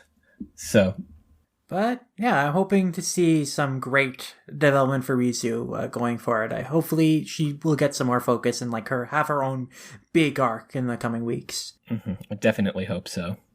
The next question is, how long do you think the story will continue? Are we still in the first half of the story, the latter, or you guys think Suisui Sensei will continue this ride for another 300 to 500 chapters? Oh my god. I don't think so. I think we're definitely heading towards a conclusion. Like, the general length for a Shonen Jump rom-com series is between 15 to 18 volumes. Like, 3 to 4 years is the general length for it. Like, Nisekoi is like the longest one at 25 volumes. So I think it seems like the lifespan of Never Learned is winding down. Like, already the series is 12 volumes deep. I could definitely see it go for a couple more months to a year, but I don't think that it'll last for 100 chapter more. I definitely think that, especially with the Yuega giving up the recommendation, and we know there's a clear progression of time in the series, and so we know that it's winding down in the school year. Like, things are coming to a head. Things are especially since, again, so many of the other characters have had their emotional roadblocks overcome and now are pursuing their dreams more confidently. I think that, there's been a lot of... I think that the series is definitely heading towards its end. If this series lasted more than 200 chapters, I'd be shocked. I think it is probably roughly 2/3, maybe half done at very least it's over half done. I'm going to actually... I'm going to play devil's advocate and say I think the series could play some Detective Conan style time stretching, and it's going to introduce a couple more girls and stretch it out for another 2 years. That would be... Who knows? I mean, maybe they could somehow make these last couple weeks of their school year drag on forever. It's not the first time a couple days worth of time passing a manga hasn't gone on for 100 chapters in a manga. So, who knows? I mean, there's potentially the whole idea of, what happens after they graduate? They're not going to immediately jump into college. There's still work to do to an extent. I think, well, no, I guess you generally have that lined up before. It's been a while since I've been in high school. And it's been never since I've been in a Japanese high school, so I guess, I don't know. I think that they can stretch it on a little bit after graduation, but I don't think it's going to be too much longer. I can see them stretching stuff out, though, yes. Mm-hmm. I mean, especially when we get into the final arc, I think that'll last a couple months for sure. Even if not a whole lot of time passes in universe. But yeah, I think though that we're heading towards the end. I think worst case scenario, we might have a Detective Conan-esque somehow. This is the same year for 25 years plus, but hopefully the series will avoid that. Their second semester just lasts for another 10 years. So this next question is a little interesting because it's requiring us to interpret a scene from the series here. So what do you think about relating Naruyuki's use of distance in chapter 95, page 13, to one of his 3 kisses that he's had with Fumino, Rizu, and Aruka, who are present in the lower half of the page's panels, due to the perspective of the top left panel here, and that kiss is the only one with the aforementioned figure distance and a quite little physical one as well. So I put the panel that they're referring to in this document that I sent you guys. So just scroll down a little bit and you'll see the panels.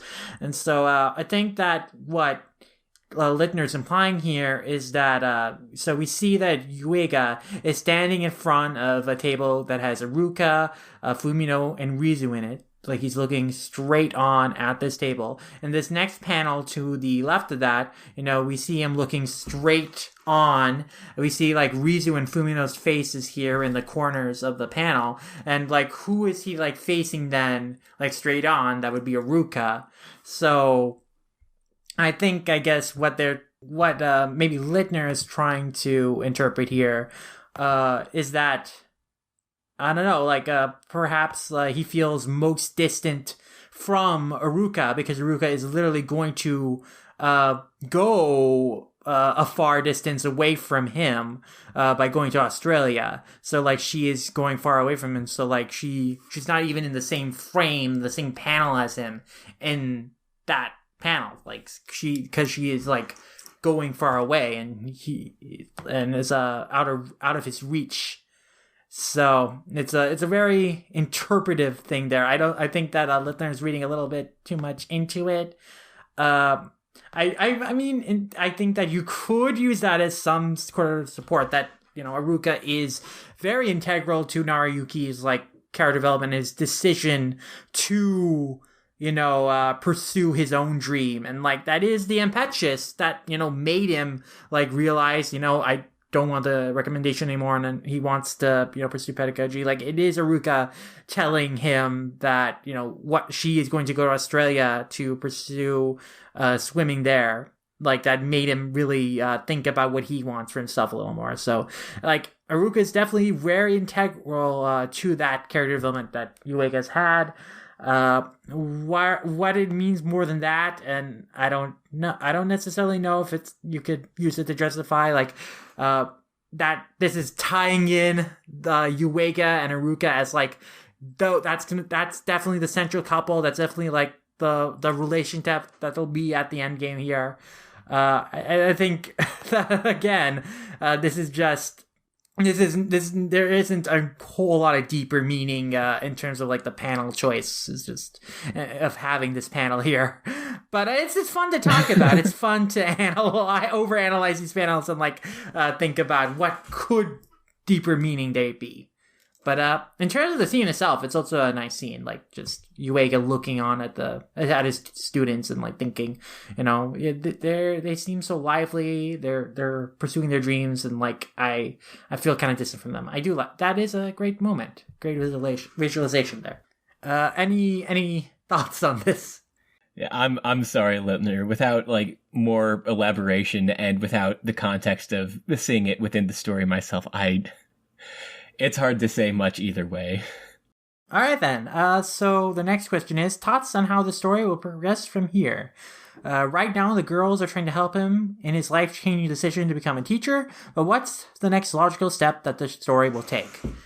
I think, like, the big thing now, I think the most recent chapters are focusing on is, like, Yuiga has to tell his mom and his family, like, I'm not doing the recommendation, I'm gonna go into teaching, and, just have that kind of settled. And then, I think was literally just like today's chapter. Yeah. And then, obviously, I think all of us would like to see Rizu and Asumi have their big emotional arcs in the same way the other characters have had, and then there probably needs to be like the final arc should be like them having one last major obstacle in their way before graduation, and Yuiga like confronting the fact that Aruka is moving to Australia, and like have some big emotional closure there. Like maybe he, like the classic scene in so many rom-com manga of like Aruka's gonna leave in the airport and like Yuki just runs in last minute to embrace her and confess his feelings or something like that. Now the big cliche. Look, if they're gonna do that, they better stop Eureka at airport security. Yeah, they better play with expectations. No, here's what happens. He runs to the airport, and then suddenly his way is blocked by a familiar figure. It's Hammy the hamster. except Hammy the hamster is talking like, Eureka, I've been waiting for you, and he's got a dark aura around him. And then suddenly, he transforms. It was the devil all along. The devil was controlling everything.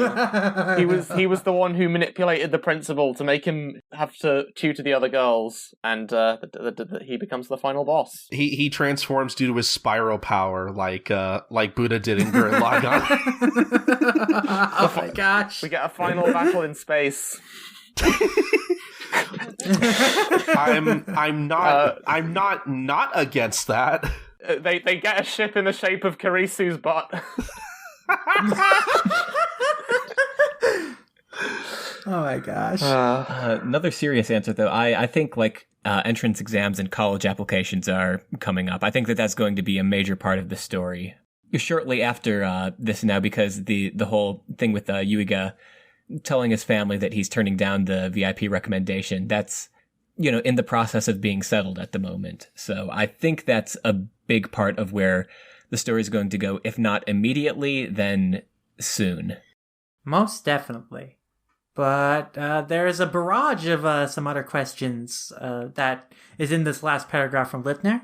Seikiju and Rizu possible. I don't know if it'll actually happen, but my opinion. I want it more than anything. Fumino dad and Naruyuki mom. No, thank you. I don't think those are going to be shipped at all. No, so I think, they'll just be friends.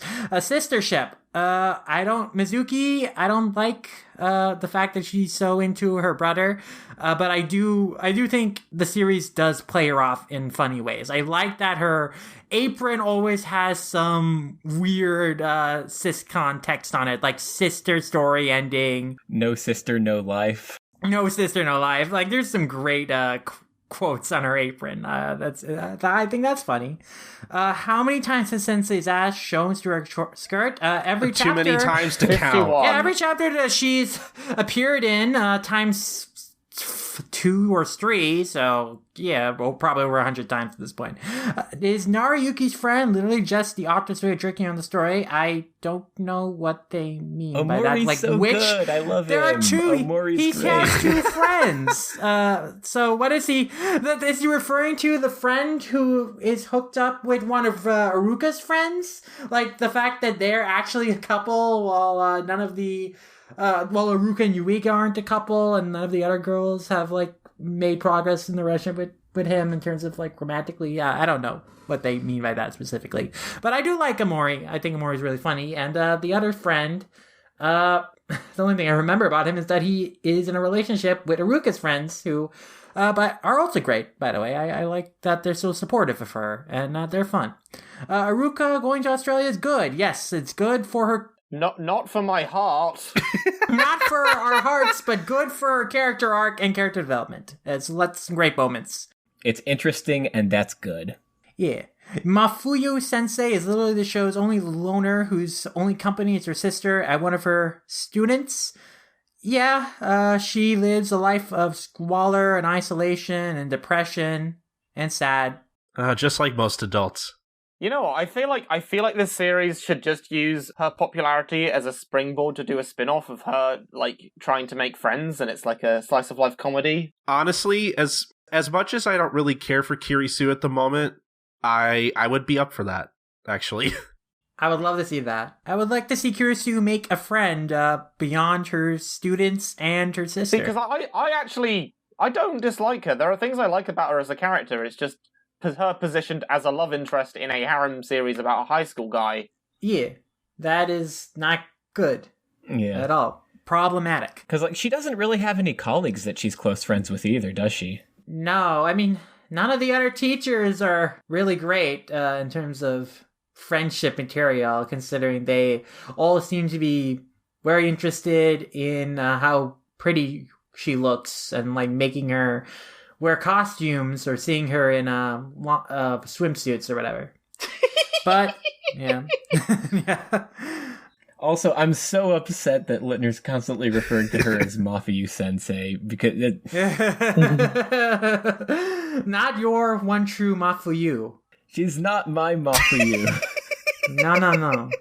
But final question for Littner. It's not really a question. Naruyuki is the sole income for his family and they regularly eat edible grass and are forced to forage for their food. Yeah, it's not really a question, but it makes them very endearing because their family is that destitute that they do have to like forage for food because they don't have enough income to buy all the food to support them. So it was a very great way early on to make Yuiga endearing and his motivations sympathetic. And I do every time like the series makes a joke out of Yuiga is so grateful to have good food because he does not get to eat well regularly. Like it is very adorable and like funny in a kind of sad way. So I like it. I feel for him. But we'll move on to some questions from Joseph the Dreamer, who asks a lot of questions, but they're only one sentence long. So we'll start off with this question. I don't know if you share the same opinion as me, but if you do, could you do a little comparison on why We Never Learn is not a typical harem, more comedy and fluff? Girls are motivated to develop by their own girls, and not focused on love fulfillment with MC are some of my own reasons. I feel like we had a whole podcast dedicated to that at this point. That's right, and you can listen to it, but I guess to mention one key point that we spent a lot of time on is that Yuiga, as a protagonist who is very sympathetic with a clear character arc that you can get behind, that really sets We Never Learn apart from most other harem series, which have kind of milk-a-toast, bland characters who don't really have a lot of ambition in life, and are just there to be like the audience surrogate for you to project yourself on.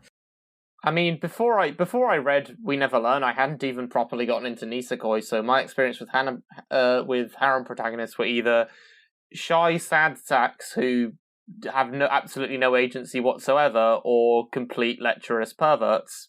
Yeah. Yuiga stands out because he's actually a good person in comparison to a lot of other harem protagonists. I don't know if I would go as far as to say that, like, this is what a harem should be, because, like, harems are generally for a very specific audience, and We Never Learn maybe doesn't have enough of those elements that audience would appreciate, but this is something that is more accessible as a harem, so in that sense, it's maybe what harems should be. I think We Never Learn, it's in Shonen Jump, it's for a teen audience. I think it has some really great messages in it that that audience can internalize as good life lessons alongside some problematic elements that are not great but come unfortunately with this kind of harem shonen story thing. I was gonna say, like, there are certain elements about harems that, like, you're never gonna, like, totally erase. Like, they just kind of come with this, I guess, genre, if you want to call it that. In terms of tamer harems, this is what harems should be, because there are a lot of them that aren't really designed for fan service, like beyond the hijinks, and this one has more heart to it. It's hijinks with heart. Definitely. Mm-hmm. That's a great way to put it. But something like High School DxD, like, that's a different genre. Well, yeah. Yeah, from what I've heard of High School DxD, that's pretty trashy. But it also has, like, it has its, like, action elements and whatnot, which actually kind of make me a little interested in checking it out, but I don't know. Their next question is Kurisu the best sensei harem in the history of rom-coms? I think we've all pretty much conclusively agreed no. Well, then who is the best sensei harem in rom-coms?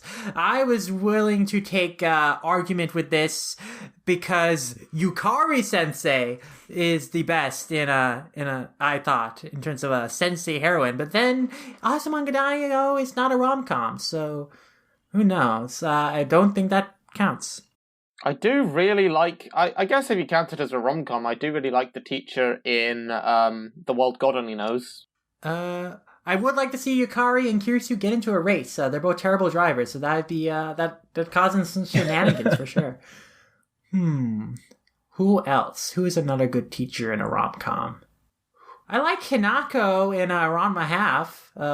She's like a kid who can turn into adult using like a 5 yen coin and magic. It's funny. The one in Nisekoi isn't great. She takes the kids on a trip to a hot spring and then makes comments about which one was it? Segumi's body in front of all of the other girls. It's really weird. Yeah, that's unfortunate. For me, it's hard to judge because I don't watch a lot of rom-coms with sensei, heroines, which like that's a very specific type of character. There's not a big sample size. So for me, it's mostly a sample size of one, and yeah, you can argue that she's the best, but if it's a sample size of one, that also means that she's the worst as well. So again, I think the one from World God Only Knows is a decent contender because she does get a whole arc to herself, and it is a romantic comedy. So yeah, sounds good. World God Only Knows is a nice series.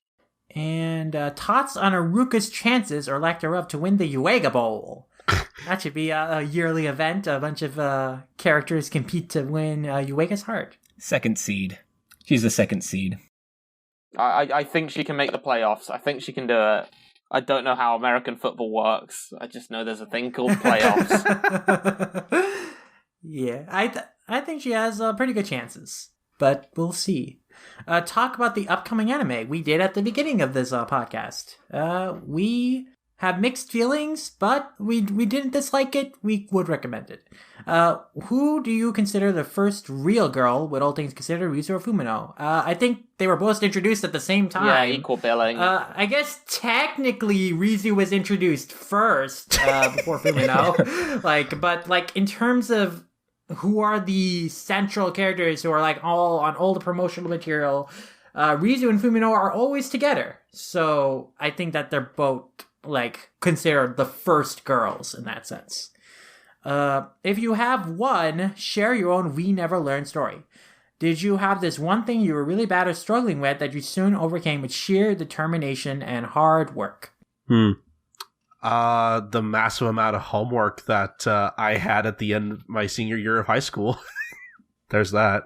I think there was definitely a period in actually when I entered public school for the first time when I was in middle school, because before that I was in Montessori schools. When I entered a public school system for the first time, I was not used to how things were done and the kind of grading system, so I was not doing well in a lot of classes because I just couldn't keep up with the homework or quizzes and stuff because it was different from what I was used to and the learning style I was used to. But, I adapted over a course of time, and I did get better in terms of learning good study habits and test-taking habits. And when I reached high school, I did excel quite a bit, and some of my best years academically were my junior and senior years of high school. I did very well in high school, so... I struggled at first with school when I was in middle school, but I got better as time went on just by working at it and just learning some better studying skills. I think the first year A-level maths I struggled with, but got by on. I actually had someone tutor me, not an actual tutor, but someone I knew, and they really helped me through with it. Sadly, I slipped a little in the second year, but there's a reason I'm not studying it anymore. All right. So that does it for questions from Joseph. He wished us an awesome podcast, and I think we've had 2 very awesome podcasts.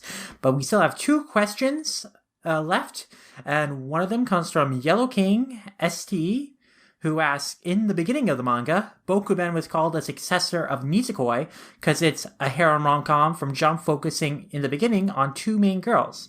What do you guys think about that? Is it similar to Nisekoi? What are the pros and cons from each series? What manga is better? And who do you choose, Nisekoi or We Never Learn?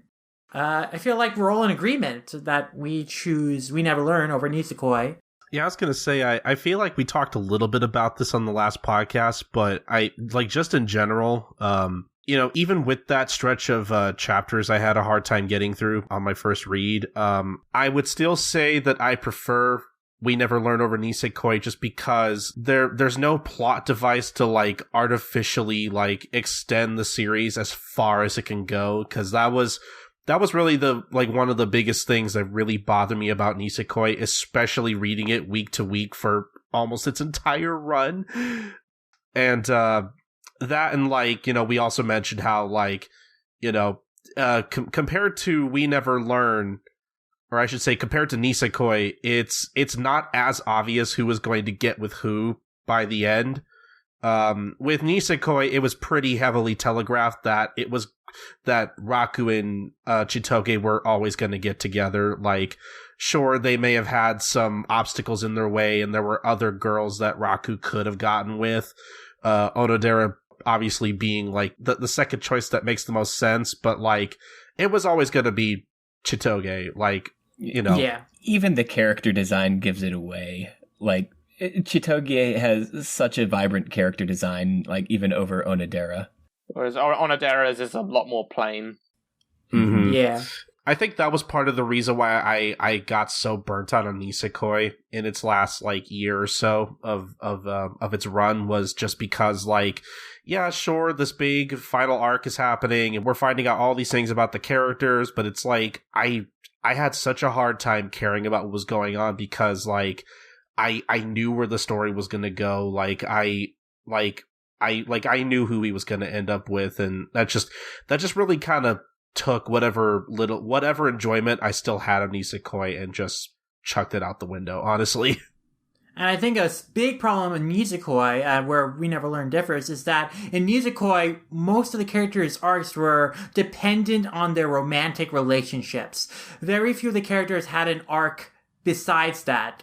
The best character in Nisekoi was Marika, who had a whole arc that was very tied into not just her relationship with Raku, but her relationship with her family and getting outside of a very restrictive role that she was placed into with that family, and fighting against what her mother demanded of her and all that stuff. So that was a series-long thing for Marika that was established early on and was gradually developed and had a very satisfying payoff and what was probably the best arc in the series. So, but she was the only character who had something like that. All the other characters' arcs were very much dependent on the romantic relationships. And that definitely got trying after a while, after, 200 plus chapters, because there wasn't a whole lot else to their arcs. I mean, we had occasional storylines that was about something else, Chitoge had kind of arcs with her mother and kind of becoming closer with her again. And Segumi had some arcs in terms of her own relationship with Chitoge and kind of conflict with Claude and following his orders and doing what she really wants to do and all that stuff. But that really took a backseat to their romantic relationships with Raku, and were kind of resolved much earlier than Marika's stuff was. In contrast with We Never Learn, while all the characters are involved in this love hexagon or whatever, that isn't their only thing going on. They have a character arc, a dream, ambition that they're working towards throughout the entire series that is not just defined by their relationship with Uega. It's their own personal dream, and they have with their own individual stumbling blocks that they have to overcome, and Uega helps them with that, but it's not their love and their relationship and their romantic relationship with Uega that helps them overcome that. It's ultimately Uega helps them overcome those stumbling blocks and pursue their dreams and get closure on certain things. But it's not completely dependent on the romantic will they or won't they or whatever. They have their own things going on. They're their own people outside of their relationship with Uega. And that gives you more story beats, like more story treads to follow and build on and have arcs around that isn't just romantic teasing and stuff. So We Never Learn has more versatility in its storytelling. It has more fleshed out characters with our own thing, more things going on. So it's just stronger just in that respect, for sure. All right, then I think we come down to the last question, which is the question we got asked by several people, because I think when it comes to these rom-com series, that's the question on everyone's mind. And that question is, who is Best Girl? And Buggy, you actually already answered this question on Twitter when you said that who is Best Girl and why is it Furuhashi? So explain, Buggy, why is Best Girl Furuhashi? Yes, please explain why Miss Boring Fumino you think is Best Girl. Oh my god, that's hot. I came out of nowhere, Colton. I'm sorry. I meant to bring this up on the last podcast, but I couldn't find a place to mention it. Is that as much as I don't care for Kirisu, Fumino I think is the most boring character in the series. Whoa. We should have had a manga fight then between you and Buggy.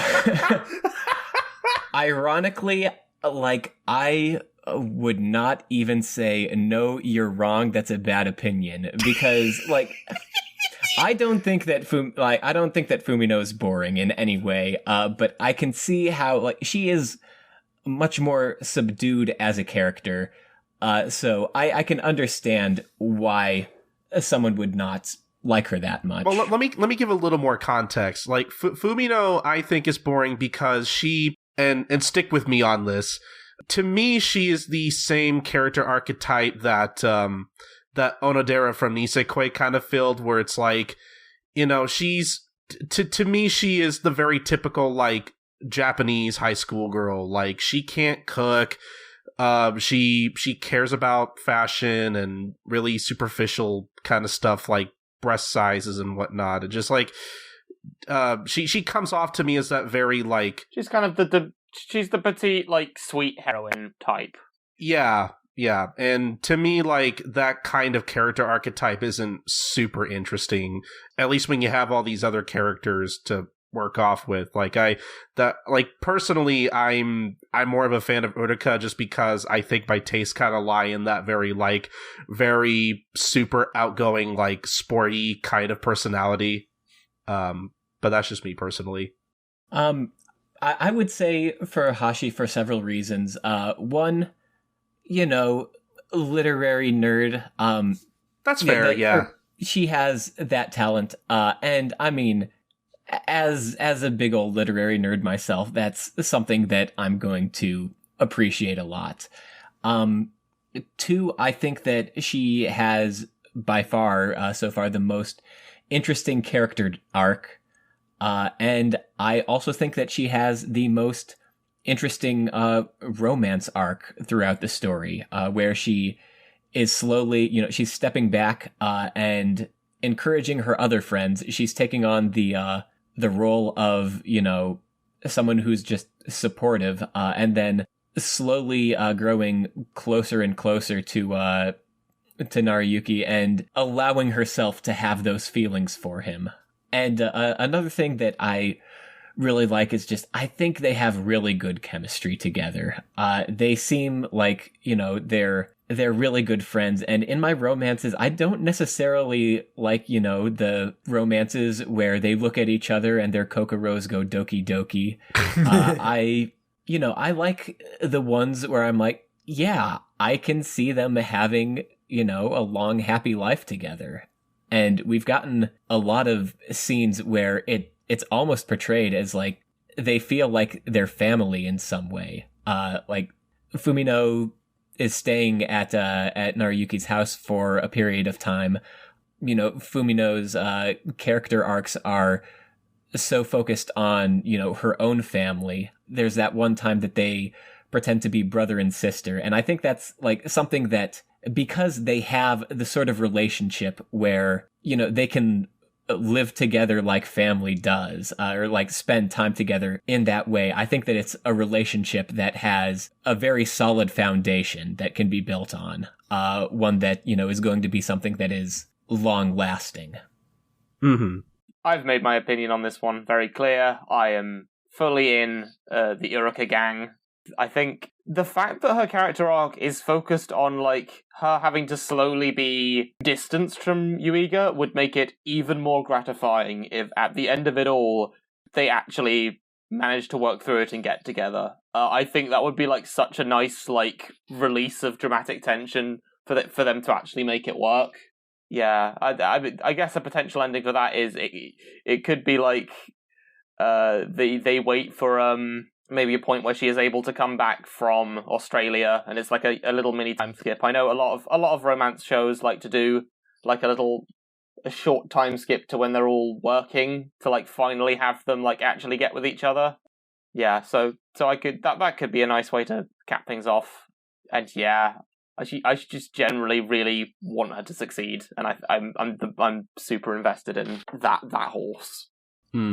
I'm conflicted in that, like, as much as I like Uruka, I feel like I also really relate to Rizu in that, like, where, sometimes I have trouble, discerning people's emotions and tones and conversations and whatnot. And, I like to consider myself a somewhat emotionally aware person, but, sometimes I do have my blind spots, and it leads to a lot of, interesting, awkward conversations that I may have with my friends or whatnot, because they need me to clarify further what I mean when I say certain things and whatnot. So, like, I have trouble with that kind of stuff. So, like, anytime I see Rizu go through that kind of thing, it's like, I look, girl, I know what you're going through. Just power through it.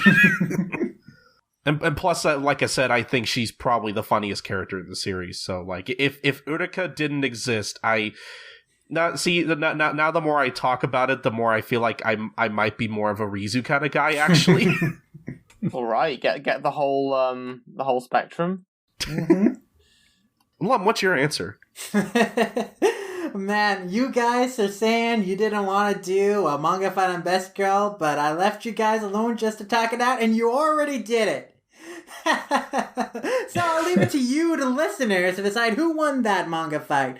Who is Best Girl? Colton's choice was Rizu, Buggy was Fumino, Hovin was Aruka.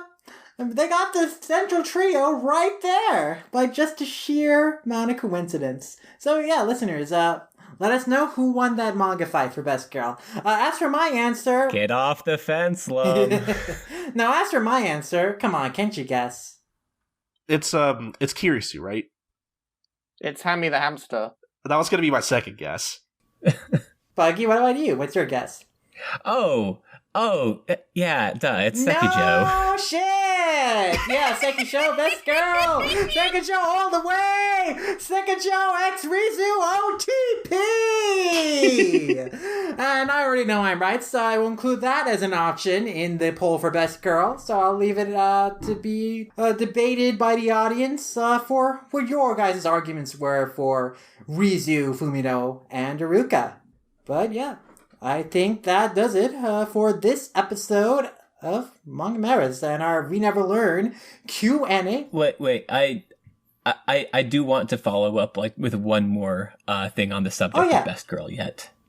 Basically, like, I think the fact that we all chose different ones, and the fact that, like, I think most of us would agree, I guess I can't speak for the rest of you, but I think a lot of people would agree that there aren't a whole lot of outright bad girls in the series. Like, I could make a case for Rizu, I could make a case for Uruka, I could make a case for Asumi. Yeah, whereas, like, with Nisekoi, I was literally just twiddling my thumbs until Tsugumi showed up.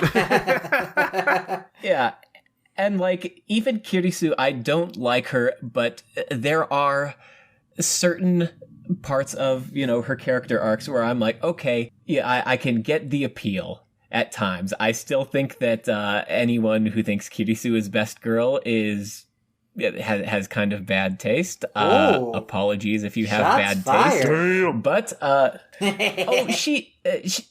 she's the most generic character of the bunch, in my opinion. So I mean, fight me on that, whatever. Maybe I should. Maybe we should manga fight on the merits of Kirisu's character. But I think on the last podcast I went into why I enjoy her character at her better moments. But yeah, at her better moments, I can get behind her being best girl. But I think that is a big strength of the series that I like for the most part all the characters. Mm-hmm. Yeah, there's not a single character we never learned I think I dislike. I like all of them quite a bit. They're all compelling. It's not like Nizukoi, where I really did not like Haru, and there are characters in Nizukoi I didn't like, but there aren't a single character and we never learned that I dislike. I like all the main characters. So, yeah, that's a real strength of the series. Yeah, I guess that's true. But yeah. There's just a lot to like about and we never learn, and there's a lot to talk about, which is why we devoted 2 whole podcasts to it, and one of these podcasts was full of Q&As. And thank you guys for sending in those Q&As. It was a lot of fun to talk about, and I think we got a lot of great discussion out of them. Well, that's about 4 hours worth of We Never Learn content. You're welcome. Uh-huh. And now I think we are finally wrapped up. We have learned as much as possible about We Never Learn, and now it's time to retire from our studying, retire from our learning, and take a good rest. But before we do that, we'll sign off, let the good people know where you can find all of us. So, thank you once again, Buggy and Hovin, for coming on for the second time to discuss We Never Learn with us. It was a lot of fun having you guys on.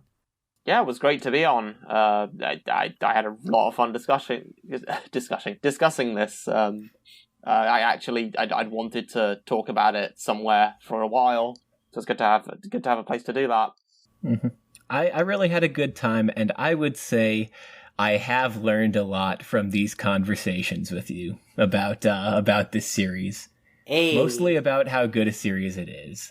Darn straight. I thought you were going to say just how bad our tastes are when it comes to best girl. No. All like I said, all the girls in this series are best girls. Yeah. I just side with Furuhashi.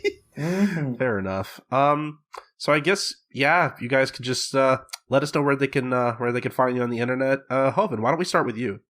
You can find me at Hovin with an H on Twitter, where I think the bulk of my content is either retweeting art that I like or reacting to various manga that I'm reading. I also have YouTube, which is, I believe, linked to my... I don't think it is linked to my Twitter, actually. I'm Hovin with an H on YouTube as well. And there I mostly just occasionally post podcasts and terrible meme videos. So subscribe to that if you want an occasional little drop of juicy memery on your subscription feed. All right, and Buggy, where can people find you? Well, I am at TheLadybugMan on Twitter, and if you want to find the work I do, that's kind of all under the label The Ladybug Productions, which you can find at TheLadybug_pro on Twitter, or pretty much all of my work goes up on theladybug.productions. So that's the place you can find, all the podcasts and blog stuff that I do. Yeah, definitely go listen to Third Seat by the Window and Spiral Radio. I really enjoy listening to both those shows, personally. Thanks. All right, and Lum, how about you? Oh, you can find me at LumRomiasha on Twitter, and as LumRomiasha on a variety of places, including Animation Revelation and Endless. Wherever there's a LumRomiasha, that's where you can find me. I also write reviews for all-comic.com. You can read my manga and movie reviews on there. So just take a gander at them. Mm-hmm. As for me, I'm Colton. You can find me on Twitter at SniperKing323, as well as my other podcasts, such as Life Lessons, the Gintama Manga Cast. If you're a fan of Gintama, please go check that out at gentalifelessons.wordpress.com. Or if you're a fan of Detective Conan or Case Closed, whatever you want to call it, please go listen to One Podcast Prevails at onepodcastprevails.com. But as for All Comic in the podcast, you can find every episode of Manga Mavericks over at all-comic.com. That's where we post every episode first. And you can follow us on facebook.com/all.comic or on twitter.com/allcomic_. If you want to follow Manga Mavericks specifically, though, you want to follow us on places such as Twitter. Our handle is at manga_mavericks, or you can follow us on mangamavericks.tumblr.com. You want to follow both of those for the latest updates on the podcast. Also subscribe to our YouTube channel at youtube.com/mangamavericks, where we post different excerpts of the podcast, such as different news pieces, whatever manga we review, as well as some exclusive content every once in a while. Again, that's at youtube.com/mangamavericks. Email us anything over at mangamavericks@gmail.com. What do you think of We Never Learn? How are you enjoying the anime? Who do you think is best girl? Send us an email about anything related to We Never Learn, manga in general, the podcast, and we will read it on the show. Again, that's at mangamavericks@gmail.com. But the most important thing, guys, is that you subscribe, rate, and review us on Apple Podcasts or iTunes. Again, whatever you call it. I don't know. So definitely go do that if you have the time. Really helps the visibility of our show and just helps us get the show out there in general. So, again, we would really appreciate that. But that is going to be about it for this episode of the podcast. Thank you guys so much for listening. This has been episode 85 of the podcast, and we will see you guys next time for episode 86. Bye, guys. Sayonara!